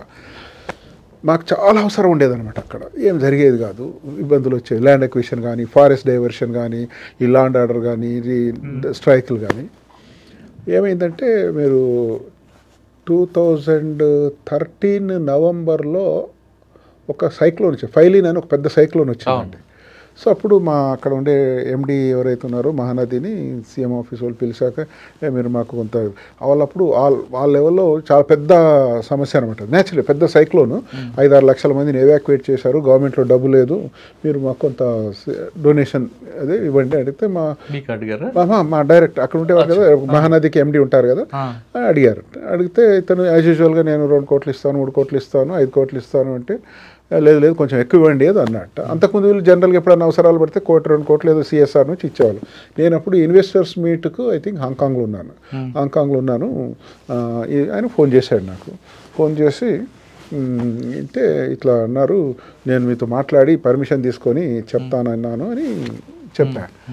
చెప్తే సరే నేను వెంటనే ఫోన్లోనే చెప్పేశాను, 100 crores ఇస్తున్నామని చెప్పేసి అన్నాడు. షాక్ అయ్యాడు, అసలు విన్నారా లేదా, మళ్ళీ చెప్పండి సార్, 100 crores వీఆర్ గివింగ్, నేను ఇక్కడి నుంచే మెయిల్ పంపిస్తాను డైరెక్ట్ ఫైనాన్స్కు, రేపు మీకు ట్రాన్స్ఫర్ అయిపోతాయి, నువ్వు తీసుకెళ్ళి చెక్ డ్రాఫ్ట్ తీసుకెళ్ళి సీఎంకి ఇచ్చేసేయంటే షాక్ అయిపోయాడు. మేము తీసుకెళ్ళి అదే రకంగా వెళ్ళి ఇచ్చేస్తే సీఎం ఏమన్నా అంటే ఏంటి మిమ్మల్ని ఏమో బిచ్చమెత్తుకునే వాళ్ళం ఇదివరకు, నేను 2 అడుగుతాను 1, నేను 5 అడుగుతాను 2, 3 ఇచ్చేవాడు, ఇదేంటంటే లేదు సార్ మా చైర్మన్ గారు చెప్పారు ఇది హ్యూమనిటేరియన్, ఇది మాకు ఆయన అన్నాడు 100 కోట్లు పెద్ద లెక్క కాదు మనకు అన్నట్టుగాని ఆ రోజుల్లో. ఇప్పుడు 100 కోట్లు 15 సంవత్సరాల క్రితం అది వ్యవహారం. సో తర్వాత ఉదాహరణ చెప్తున్నా, తర్వాత ఇంక మనం వెళ్ళినప్పుడు అక్కడికి వెళ్ళగానే ఆయన ఒకటే ఇన్స్ట్రక్షన్స్ ఇచ్చాడు, కోల్ ఇండియావి ఏ సమస్యలున్నా చీఫ్ సెక్రటరీకి అప్పుడు ఉండేవారు చీఫ్ సెక్రటరీ జగల్ మహాపాత్ర అని, మీరు ప్రతి సోమవారం మంగళవారం డిసైడ్ చేసుకొని మీటింగ్ పెట్టండి, వాళ్ళు వచ్చి చెప్పిన సమస్యలను కళ్ళు మూసుకొని సమస్యలు పరిష్కరించాలని చెప్పారు నవీన్ పట్నాయక్ గారు. సో జస్ట్ ఒక ఉదాహరణ చెప్తున్నాను. అట్లా స్టేట్ గవర్నమెంట్స్ లెవెల్లో బాగా డీల్ చేశాను. ఛత్తీస్గఢ్ రమణ్ సింగ్ గారు ఉన్నప్పుడు కూడా ఏదో కొంత బాగానే ఫైనాన్షియల్గా సిఎస్ఆర్ ఉండింది కాబట్టి మాకు అది ఒకటి. రెండోది కలిసి పనిచేద్దామని ఇది అనేది మొత్తం మీద బై అండ్ లార్జ్ అన్ని స్టేట్ గవర్నమెంట్స్ హైయెస్ట్ సీఎం నుండి కానీ బ్యూరోక్రసీ నుండి కానీ మనకు కొంత కనెక్షన్స్ ఉండేవి, బ్యాచ్మేట్స్, కొందరు సెక్రటరీ టు సీఎం, కొందరు చీఫ్ సెక్రటరీలు, కొందరు పోలీస్ ఆఫీసర్స్ ఉండేవారు. వాళ్ళని ఆ నెట్వర్క్ ఇది వీళ్ళకి ఏంటంటే పాపం వీళ్ళకి ఉండేది కాదు. ఏది ఈ డిపార్ట్మెంట్ నుంచి వచ్చిన వాళ్ళు ఎంతసేపు కోల్ సెక్రటరీని రిక్వెస్ట్ చేసేవాళ్ళు, సార్ ఇక్కడ సమస్య ఉంది, కోల్ సెక్రటరీ ఎక్కడి నుంచి వస్తారు, వాళ్ళు ఏదో చెప్తారు, డివో లెటర్ రాస్తారు, వాళ్ళ చేతిలో ఏముండదు కదా, లెటర్ రాస్తారు, మన చేతిలో కొంత రిసోర్సెస్ ఉంటాయి కాబట్టి ఏదో చిన్న హెల్ప్ చేయడము, అది చేయడం, ఇది చేయడం ఏదైనా ఉందనుకోండి, ఆ రకం కానీ లేకపోతే మనకున్న పర్సనల్ లింక్స్ వల్ల కానీ టక జనరల్గా జరిగిపోయేవి. కానీ మీకు ధన్బాద్ లాంటి ఏరియాలో బాగా పెద్ద ఛాలెంజ్ వచ్చింది. అక్కడ ఎట్లాగో ఈ లాండ్ ఆర్డర్ అయితే మన చేతిలో లేదనుకోండి, కాకపోతే మైన్స్లో డిస్టర్బ్ కాలేదు ఇంకా. దాంతో బై అండ్ లార్జ్ అక్కడ కూడా అండి ఇప్పుడు అది క్రైమ్ ఉంటుంది, బట్ లోకల్ ఈవెన్ ఎస్హెచ్ఓ గట్టిగా వాళ్ళతో కలిస్తే తప్ప గట్టిగా ఉన్నాడంటే అందరూ భయపడతారండి. అక్కడ కూడా ఇప్పుడు ఎస్పీ ఒకసారి గట్టిగా చెప్పారంటే ఇక్కడ మాత్రం ఎవడు తోకదాడేది కూడా అంటే అట్లే ఉంటుందండి. అది అటువంటి ఇష్యూస్ ఫేస్ చేస్తారు అంటే మా వాళ్ళు సాల్వ్ చేశారు. మనకున్న రెప్యుటేషన్ మన పే చెప్పి సాల్వ్ చేసేవాళ్ళు. అక్కడ ఉన్న జనరల్ మేనేజర్ కానీ డైరెక్టర్ కానీ ఒకరిని వెళ్ళి కలవగానే అంతకుముందు వీళ్ళకి అపాయింట్మెంట్స్ కూడా సరిగ్గా ఇచ్చేవాళ్ళు కాదు. సో మనం చెప్పగానే వాళ్ళు టక్ ఏదో చేసాం. వీలైనంత వరకు సహాయ సహకారాలు లోకల్గా అందడం వల్లనే జరిగింది. మీ వరకు వచ్చేవాళ్ళు కాదు, మా వరకు వచ్చేవాళ్ళు కాదు. అంటే మాఫియా చాలా పెద్ద మాఫియా ఉంటుంది, ఆర్గనైజ్డ్ క్రైమ్ వాళ్ళు బాగా తగ్గిందండి, బాగా తగ్గింది. అది ఓవరాల్గా తగ్గింది, మనతో సంబంధం లేకుండా. ఇప్పుడు మీరు ఎప్పుడో రామ్ లఖన్ సింగ్లు, సూర్యదేవ్ సింగ్లు ఏదైతే వినేవాళ్ళో అవన్నీ తగ్గినాయిలేండి. ఎందుకంటే ఆర్డర్లీనెస్ వచ్చిందిలేండి. సార్ మీరు చైర్మన్ కోల్ ఇండియాకి మీ అచీవ్మెంట్ చెప్పుకొచ్చారు, దాని ప్రోడక్ట్ పెంచారు, అక్కడ అంటే మెయిన్ టాస్క్ మీరు రీచ్ అయ్యారు. బాగానే ఇంకా షార్టేజ్ ఉండింది కంట్రీకి, అంటే చాలా గ్రౌండ్ వర్క్ చాలా చేసాం, పెరగడానికి కొంచెం టైం పడుతుంది, 2-3 సంవత్సరాలు పడుతుంది. ఇప్పుడు మీరు చేసే పనుల్లో రియల్ ప్రొడక్షన్ రావడానికి మనము land acquisition, rehabilitation, forest clearance, railway లైన్లు వేయాలా, అప్పుడు కానీ రాదు కదా. సో ఇప్పుడు బాగా పెరగడానికి చక్కని ఫౌండేషన్. 6 స్టేట్లో ఏదండి మంచి పెద్ద స్టేట్ కోల్కి? హైయెస్ట్ ఇప్పుడు 2 ఆల్మోస్ట్ ఈక్వల్గా ఛత్తీస్గఢ్ అండ్ ఒరిస్సా. అవి 2 కలిపి మోర్ దాన్ 50% ఆ 2 నుంచి వస్తుంది. మిగతా ఉత్తరప్రదేశ్, మధ్యప్రదేశ్, వెస్ట్ బెంగాల్, అక్కడ జార్ఖండ్ అండ్ మధ్యప్రదేశ్. అచ్చా సార్, మంచి పోస్ట్లో ఉన్న మీకు వాళ్ళు తెలంగాణకు రావాలి ఎందుకు వచ్చింది? కేసీఆర్ గారు పిలుపా? అంటే అంతకుముందు కేసీఆర్ గారు కొంచెం ఇక్కడ ఉన్నప్పటి నుంచి కొంచెం పరిచయం, ఎడ్యుటేషన్ అప్పుడు జనరల్ టచ్లో ఉండడము, ఏదైనా స్టేట్ సలహాలు. వైడ్గా కంట్రీ వైడ్గా మీరు ఇండిపెండెన్స్ పోస్ట్ కదండి. అంటే ఇక మనకు కొంచెం ఈ తెలంగాణ ముఖ్యంగా సపరేట్ అవుతుంది, ఏదైనా మనం ఏమన్నా మనకున్న అవగాహన బట్టి కమిట్మెంట్ బట్టి ఏదైనా గవర్నమెంట్లో మనకు ఎంతో కొంత రోల్ ఉంటుంది అన్న దాని కొరకు నేను ఓకే అంటే ముందు ఉద్యమం నడుస్తున్నప్పుడు కేసీఆర్ గారు మీకు టచ్లో ఉన్నారు. టచ్లో ఉండేవాళ్ళు. 2014లో రాష్ట్రం ఏర్పడగానే మీరు అంతకన్నా ముందే ఏదో మాట్లాడుతున్నప్పుడు అప్పుడప్పుడు మాట్లాడేవారు ఏదైనా సలహాలు ఈ ఎలక్ట్రిసిటీ మీద కానీ దాని మీద కానీ. సో ఒకసారి అన్నారు, మీరు మనకు ఏర్పడుతుంది మన గవర్నమెంట్ వస్తుంది, మీరు రావాలంటే మీకు క్లియర్ నంబర్స్ వస్తే నేను వస్తానులేండి అని చెప్పాను యాక్చువల్గా. సో రాగానే అదే రోజు ఫోన్ చేశారు, రిజల్ట్స్ వచ్చి వాళ్ళు విడిచిపెట్టారండి మీకు అక్కడ రిలీజ్ చేశారు. ఇక అప్పటికి గవర్నమెంట్ మారింది, నేను అక్కడ గవర్నమెంట్ ట్రాన్సిషన్లో ఉండేది. ప్రైమ్ మినిస్టర్ అయిపోయింది కదా, కొత్త గవర్నమెంట్ టేక్ ఓవర్ అయింది. అప్పుడే పీయూష్ గోయల్ కోల్ మినిస్టర్ అయ్యారు. సరే ఇక ఇక్కడ నుంచి లెటర్ వెళ్ళింది, నేను కూడా వెళ్ళిపోతానండి అన్న. సార్ ఇక్కడికి వచ్చారు దాదాపు 3 సంవత్సరాలు అనుకుంటా సార్ ఢిల్లీలో కోల్ ఇండియాలో 3 సంవత్సరాలు. Calcutta head quarter Calcutta. ఎక్కడండి? కల్కటా, అదే కోల్ ఇండియా అంటే కల్కటా. ఢిల్లీ అక్కడ నుండి ఇక్కడికి వచ్చాను 14 జూన్లో వచ్చారు. ఎలా ఉందండి కొత్త స్టేట్కి వచ్చాక మీ రోల్ ఇంకా పెరుగుతుంది ఇక్కడ? ఇక్కడ రోల్ ఇస్ డిఫరెంట్. అల్టిమేట్లీ ఇక్కడ మనం ఓన్లీ సీఎంకు అసిస్టెన్స్, అడ్వైజ్ ఇవ్వడము, తర్వాత వారు చెప్పిన ఏమైనా ఉంటే ఫాలో అప్ చేయడము, కొంచెం దిశ నిర్దేశాలు చేయడం అనేది ఉంటుంది కదా. Priorities, government priorities, CM priorities, మంచి చెడు అనేది, తర్వాత కోఆర్డినేట్ చేయడము. అంటే కొత్త రాష్ట్రం ప్రజల కోరికలు చాలా ఎక్కువ ఉంటాయి. అన్నిట్లలో సీఎం గారికి క్లారిటీ ఉండింది, అన్నిటి మీద చాలా వరకు క్లారిటీ ఉండింది. ఏదైనా ఇన్ఫర్మేషన్ కావాలంటే మనం అడిగేవాడు, అంది ఆఫీసర్లను అడిగేవాడు, మనల్ని అడిగేవాడు. దాన్ని బట్టి అల్టిమేట్గా చీఫ్ మినిస్టర్స్. సార్ సీఎం గారు దగ్గర ఉన్నారంటే చాలా మంది ఆయన పేరు వాడుకోవడానికి ఉంటారు, కానీ మీరు ఎక్కడ ఒక దగ్గర కనపడదండి సార్. తర్వాత వచ్చిన ఎంక్వైరీ కూడా మీ పేరు లేదు కదా ఇక్కడ. ఎంక్వైరీలు మన మీద ఉంటాయి. అసలు మీ పేరు ఇక్కడ కనబడలేదండి. అంటే కనబడలేదు, వినబడలేదు ఎక్కడ కూడా. నాకు ఒకటేంటంటే అధికారులకు క్లారిటీ ఉండాలి, మన రోల్ ఏమిటి, రెస్పాన్సిబిలిటీ ఏమిటి, మన బార్డర్ ఏంటి. అంటే మనకు వ్యక్తిగతంగా తప్పులు చేయాలనే ఆలోచన ఉండదు. రెండవది పబ్లిక్ ఇంట్రెస్ట్లో చేస్తాం అంతే. ఏదైనా కూడా మనకు వ్యక్తిగత లాభాలకో లేకపోతే ఎవరికో ఫేవర్ చేయాలనో ఎవరికో హామ్ చేయాలనేది లేనప్పుడు ఇవన్నీ ఎందుకు వస్తాయి సమస్య? సార్ మీకు చంద్రబాబు నాయుడు గారితో ఎక్కువ ఉంది, ప్లస్ ఇక్కడ కేసీఆర్ గారితో, ఇద్దరు ఎవరు ఎక్కువ కంఫర్ట్ ఉండేదండి? అంటే చంద్రబాబు నాయుడుతో మనకు డైరెక్ట్ అంటే ఓన్లీ జిల్లా లెవెల్లో ఉన్నాం, వాళ్ళకి ఓన్లీ అదే కదా. ఇక్కడైతేనేమో ఆల్మోస్ట్ రోజు 15-16 గంటలు కలిసి పని చేయడం కదా. ఇక్కడ ప్రతి మీటింగ్లో, ప్రతి డిస్కషన్లో, ప్రతి ఫైల్లో మనకు ఏదో అసోసియేట్ అయి ఉంటుంది. అక్కడ మనకు ఓన్లీ జనరల్ టచ్చే కదా. సో అది టోటల్ కాంటెక్స్టే డిఫరెంట్ కదా. సార్ కేసీఆర్ గారితో మీకు జర్నీ ఎలా ఉందండి? బై అండ్ లార్జ్ ఏదో కొత్తగా గవర్నమెంట్ ఏర్పడ్డప్పుడు ఏదో కొంత ఎన్నో ఏరియాస్ ఆయనకి ఏదో చేయాలంటుందండి, చాలా విషయాలు చేయాలంటుంది, కానీ ఫైనాన్షియల్ సెక్రటరీ అబ్జెక్షన్ ఉంటుంది. అటువంటి ఇష్యూని మీరు ఎలా షార్ట్అవుట్ చేశారు? అంటే అందరితో చేయాలనుకుని కూడా చేయలేకపోవచ్చు. ఒకసారి ఆయనకున్నటువంటి ఐడియాస్ ఏ రకంగా దాన్ని వీలైనంత వరకు కార్యరూపం దాల్చవచ్చు, అవి ఒకవేళ వాటిని స్క్రూటినైజ్ చేసి అనే దానికి అప్పుడే మన బాధ్యత. చీఫ్ సెక్రటరీతో, ఫైనాన్స్ సెక్రటరీతో, కన్సర్న్ సెక్రటరీలతో, లేకపోతే అవసరం పడితే ఢిల్లీ వాళ్ళతో మనకున్న పరిచయాలతో మాట్లాడడం చేయడం, దాంతో ఏ రకంగా దాన్ని కార్యరూపం దాల్చు అనేది మన ప్రయత్నం చేయాలి. ఎందుకంటే ఒకసారి మనం కూడా కన్విన్స్ అయ్యాం ఇది ఇన్ ద బెస్ట్ పబ్లిక్ ఇంట్రెస్ట్లో ఉన్నప్పుడు చేయాలి. కానీ కొన్ని ఉంటాయి సార్, కొన్ని బ్లూ బుక్ దాటకూడదు, మన బ్లూ బుక్ ప్రకారం ఫాలో అవ్వాలంటారు. కానీ కేసీఆర్ గారు ఖచ్చితంగా ప్రజలకు చేయాలని కూర్చున్నారు అనుకోండి, ఆ బ్లూ బుక్ దాటి మీరు వస్తారా? లేదు చేసే ప్రభుత్వానికి చెడ్డ పేరు వస్తుందని చెప్పి కన్విన్స్ చేస్తారు. ఒకవేళ మనకున్న అభిప్రాయాలు, ఒకవేళ దాని మీద మనకు వేరే అభిప్రాయాలు ఉంటే తప్పనిసరిగా బ్రీఫ్ చేసేవాళ్ళం. కొన్నిసార్లు ఒప్పుకునేవాడు, కొన్నిసార్లు అయినా కూడా మాకు ఏదో కంపల్షన్ ఉంది. కొంచెం మొండితనం ఒప్పుకునేవారా? చాలా కొన్నిసార్లు ఒప్పుకుంటారు, కొన్నిసార్లు అది కాదు ఇంకో రకంగా అయినా, ఏ రకంగా అయినా చేయండి, చూడండి, తప్పులు అయితే చేయకూడదు కానీ మనకు ప్రియారిటీ ఉంటుందని చెప్తారు కదా.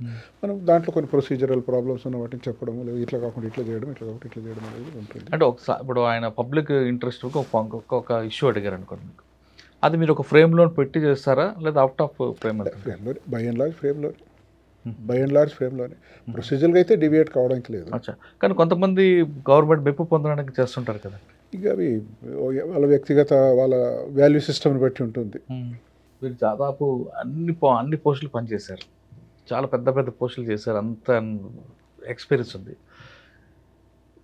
కానీ ప్రాపర్టీ వేదిక తీసుకుంటే మీరు మీ నాన్నగారు, మీ మామగారు ఇచ్చిన ప్రాపర్టీలతోనే ఉన్నారు, కానీ పెద్దగా ప్రభుత్వం పేరు చెప్పి సంపాదించింది అన్నది జీరో. జీతం తప్ప ఇంకేం జీరో.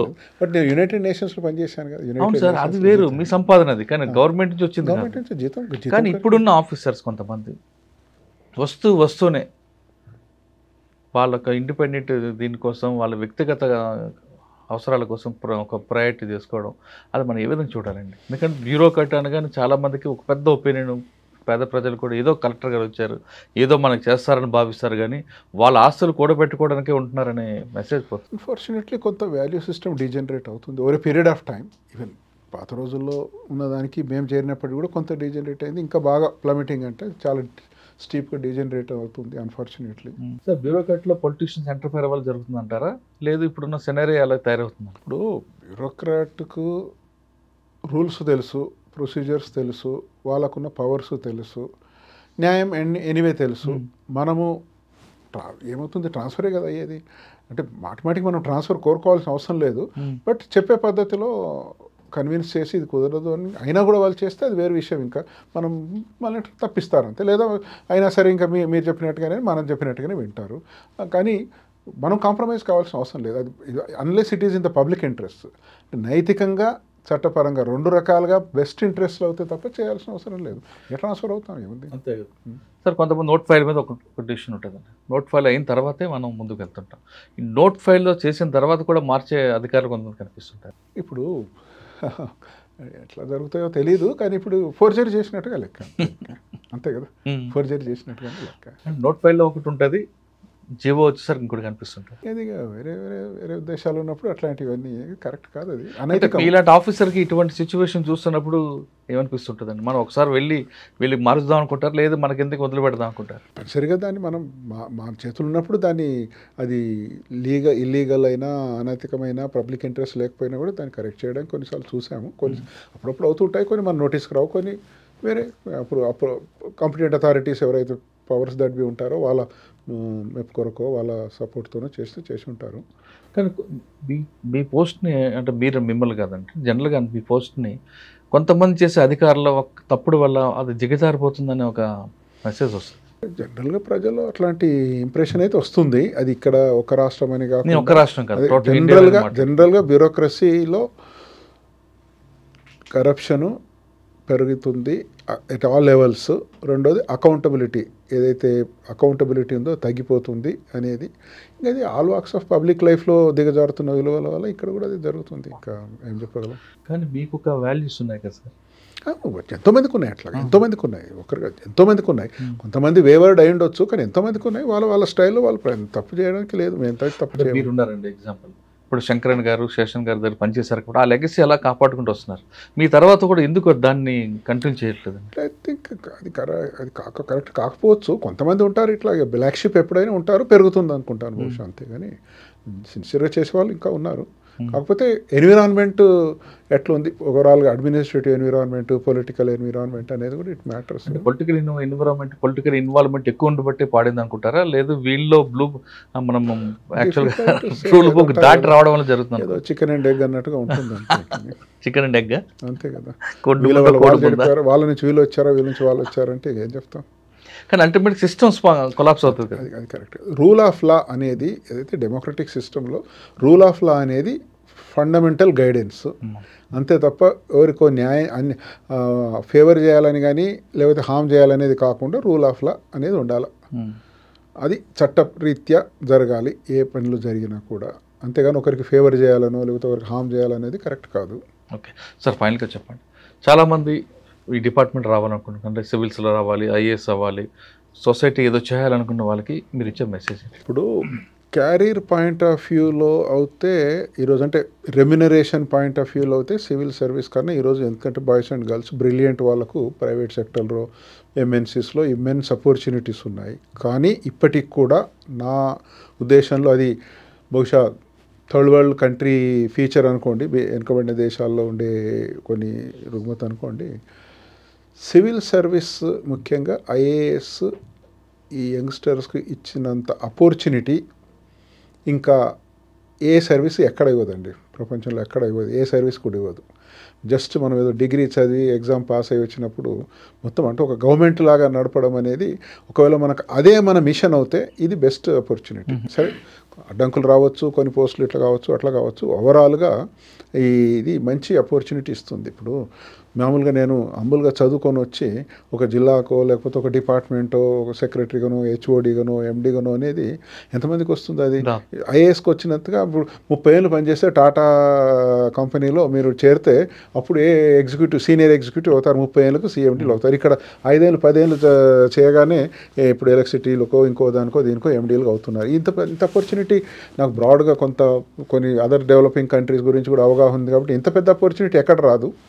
అది ఎవరికంటే రెమ్యునరేషన్ ముఖ్యం కాదు, గవర్నమెంట్ చూసుకుంటుంది, బతకడానికి జీతం ఇస్తుంది, ఉండడానికి ఇల్లు ఇస్తుంది, అవన్నీ క్రీచర్ కంఫర్ట్స్ ఇస్తుంది. మన మిషన్ అనేది దేశము సమాజం కొరకు పనిచేయాలనుకున్న వాళ్ళకు ఇంత మంచి, ఇప్పుడు ఎన్జిఓలు కూడా మనం పనిచేయచ్చు. ఎన్జిఓలు ఇంత చేస్తాం మనం, ఒక ఊర్లో చేయగలం, 2 ఊర్లో చేయగలం.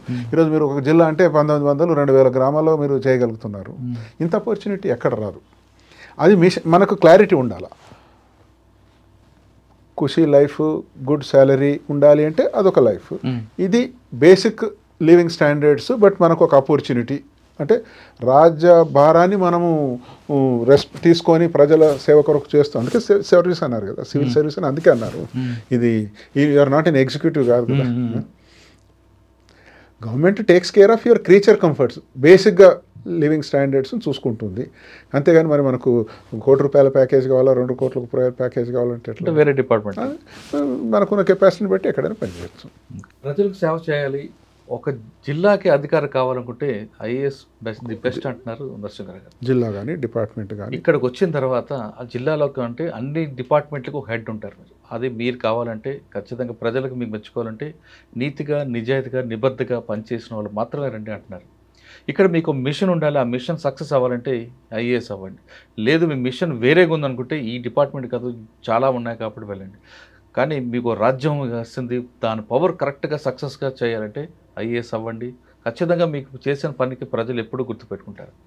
మీకు ది బెస్ట్ స్టోరీ నరసింహరావు గారు. ఆయన ఎప్పుడూ డిపార్ట్మెంట్కి వచ్చినా ఇప్పటికీ ఆయన పనిచేసిన ప్రాంతంలోకి వెళ్తే నరసింహరావు గారు అనగానే ఆయన చేసిన ల్యాండ్ మార్క్స్ అన్నీ కూడా కేస్ స్టడీస్గా చూపిస్తుంటారు. అది ఈ వారం నరసింహరావు గారితో ఎక్స్క్లూజివ్ ఇంటర్వ్యూ. వచ్చే వారం మరో ఆఫీసర్ మళ్ళీ కలుద్దాం. అంతవరకు నమస్తే. Thank you sir, thank you very much.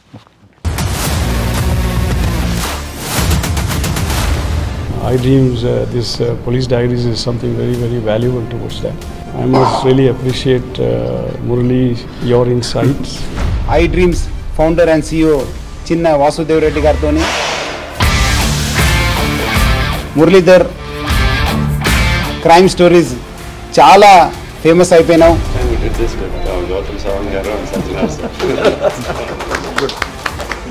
Well done. Congratulate him for doing so well. And I congratulate him, his boss also, for doing so well.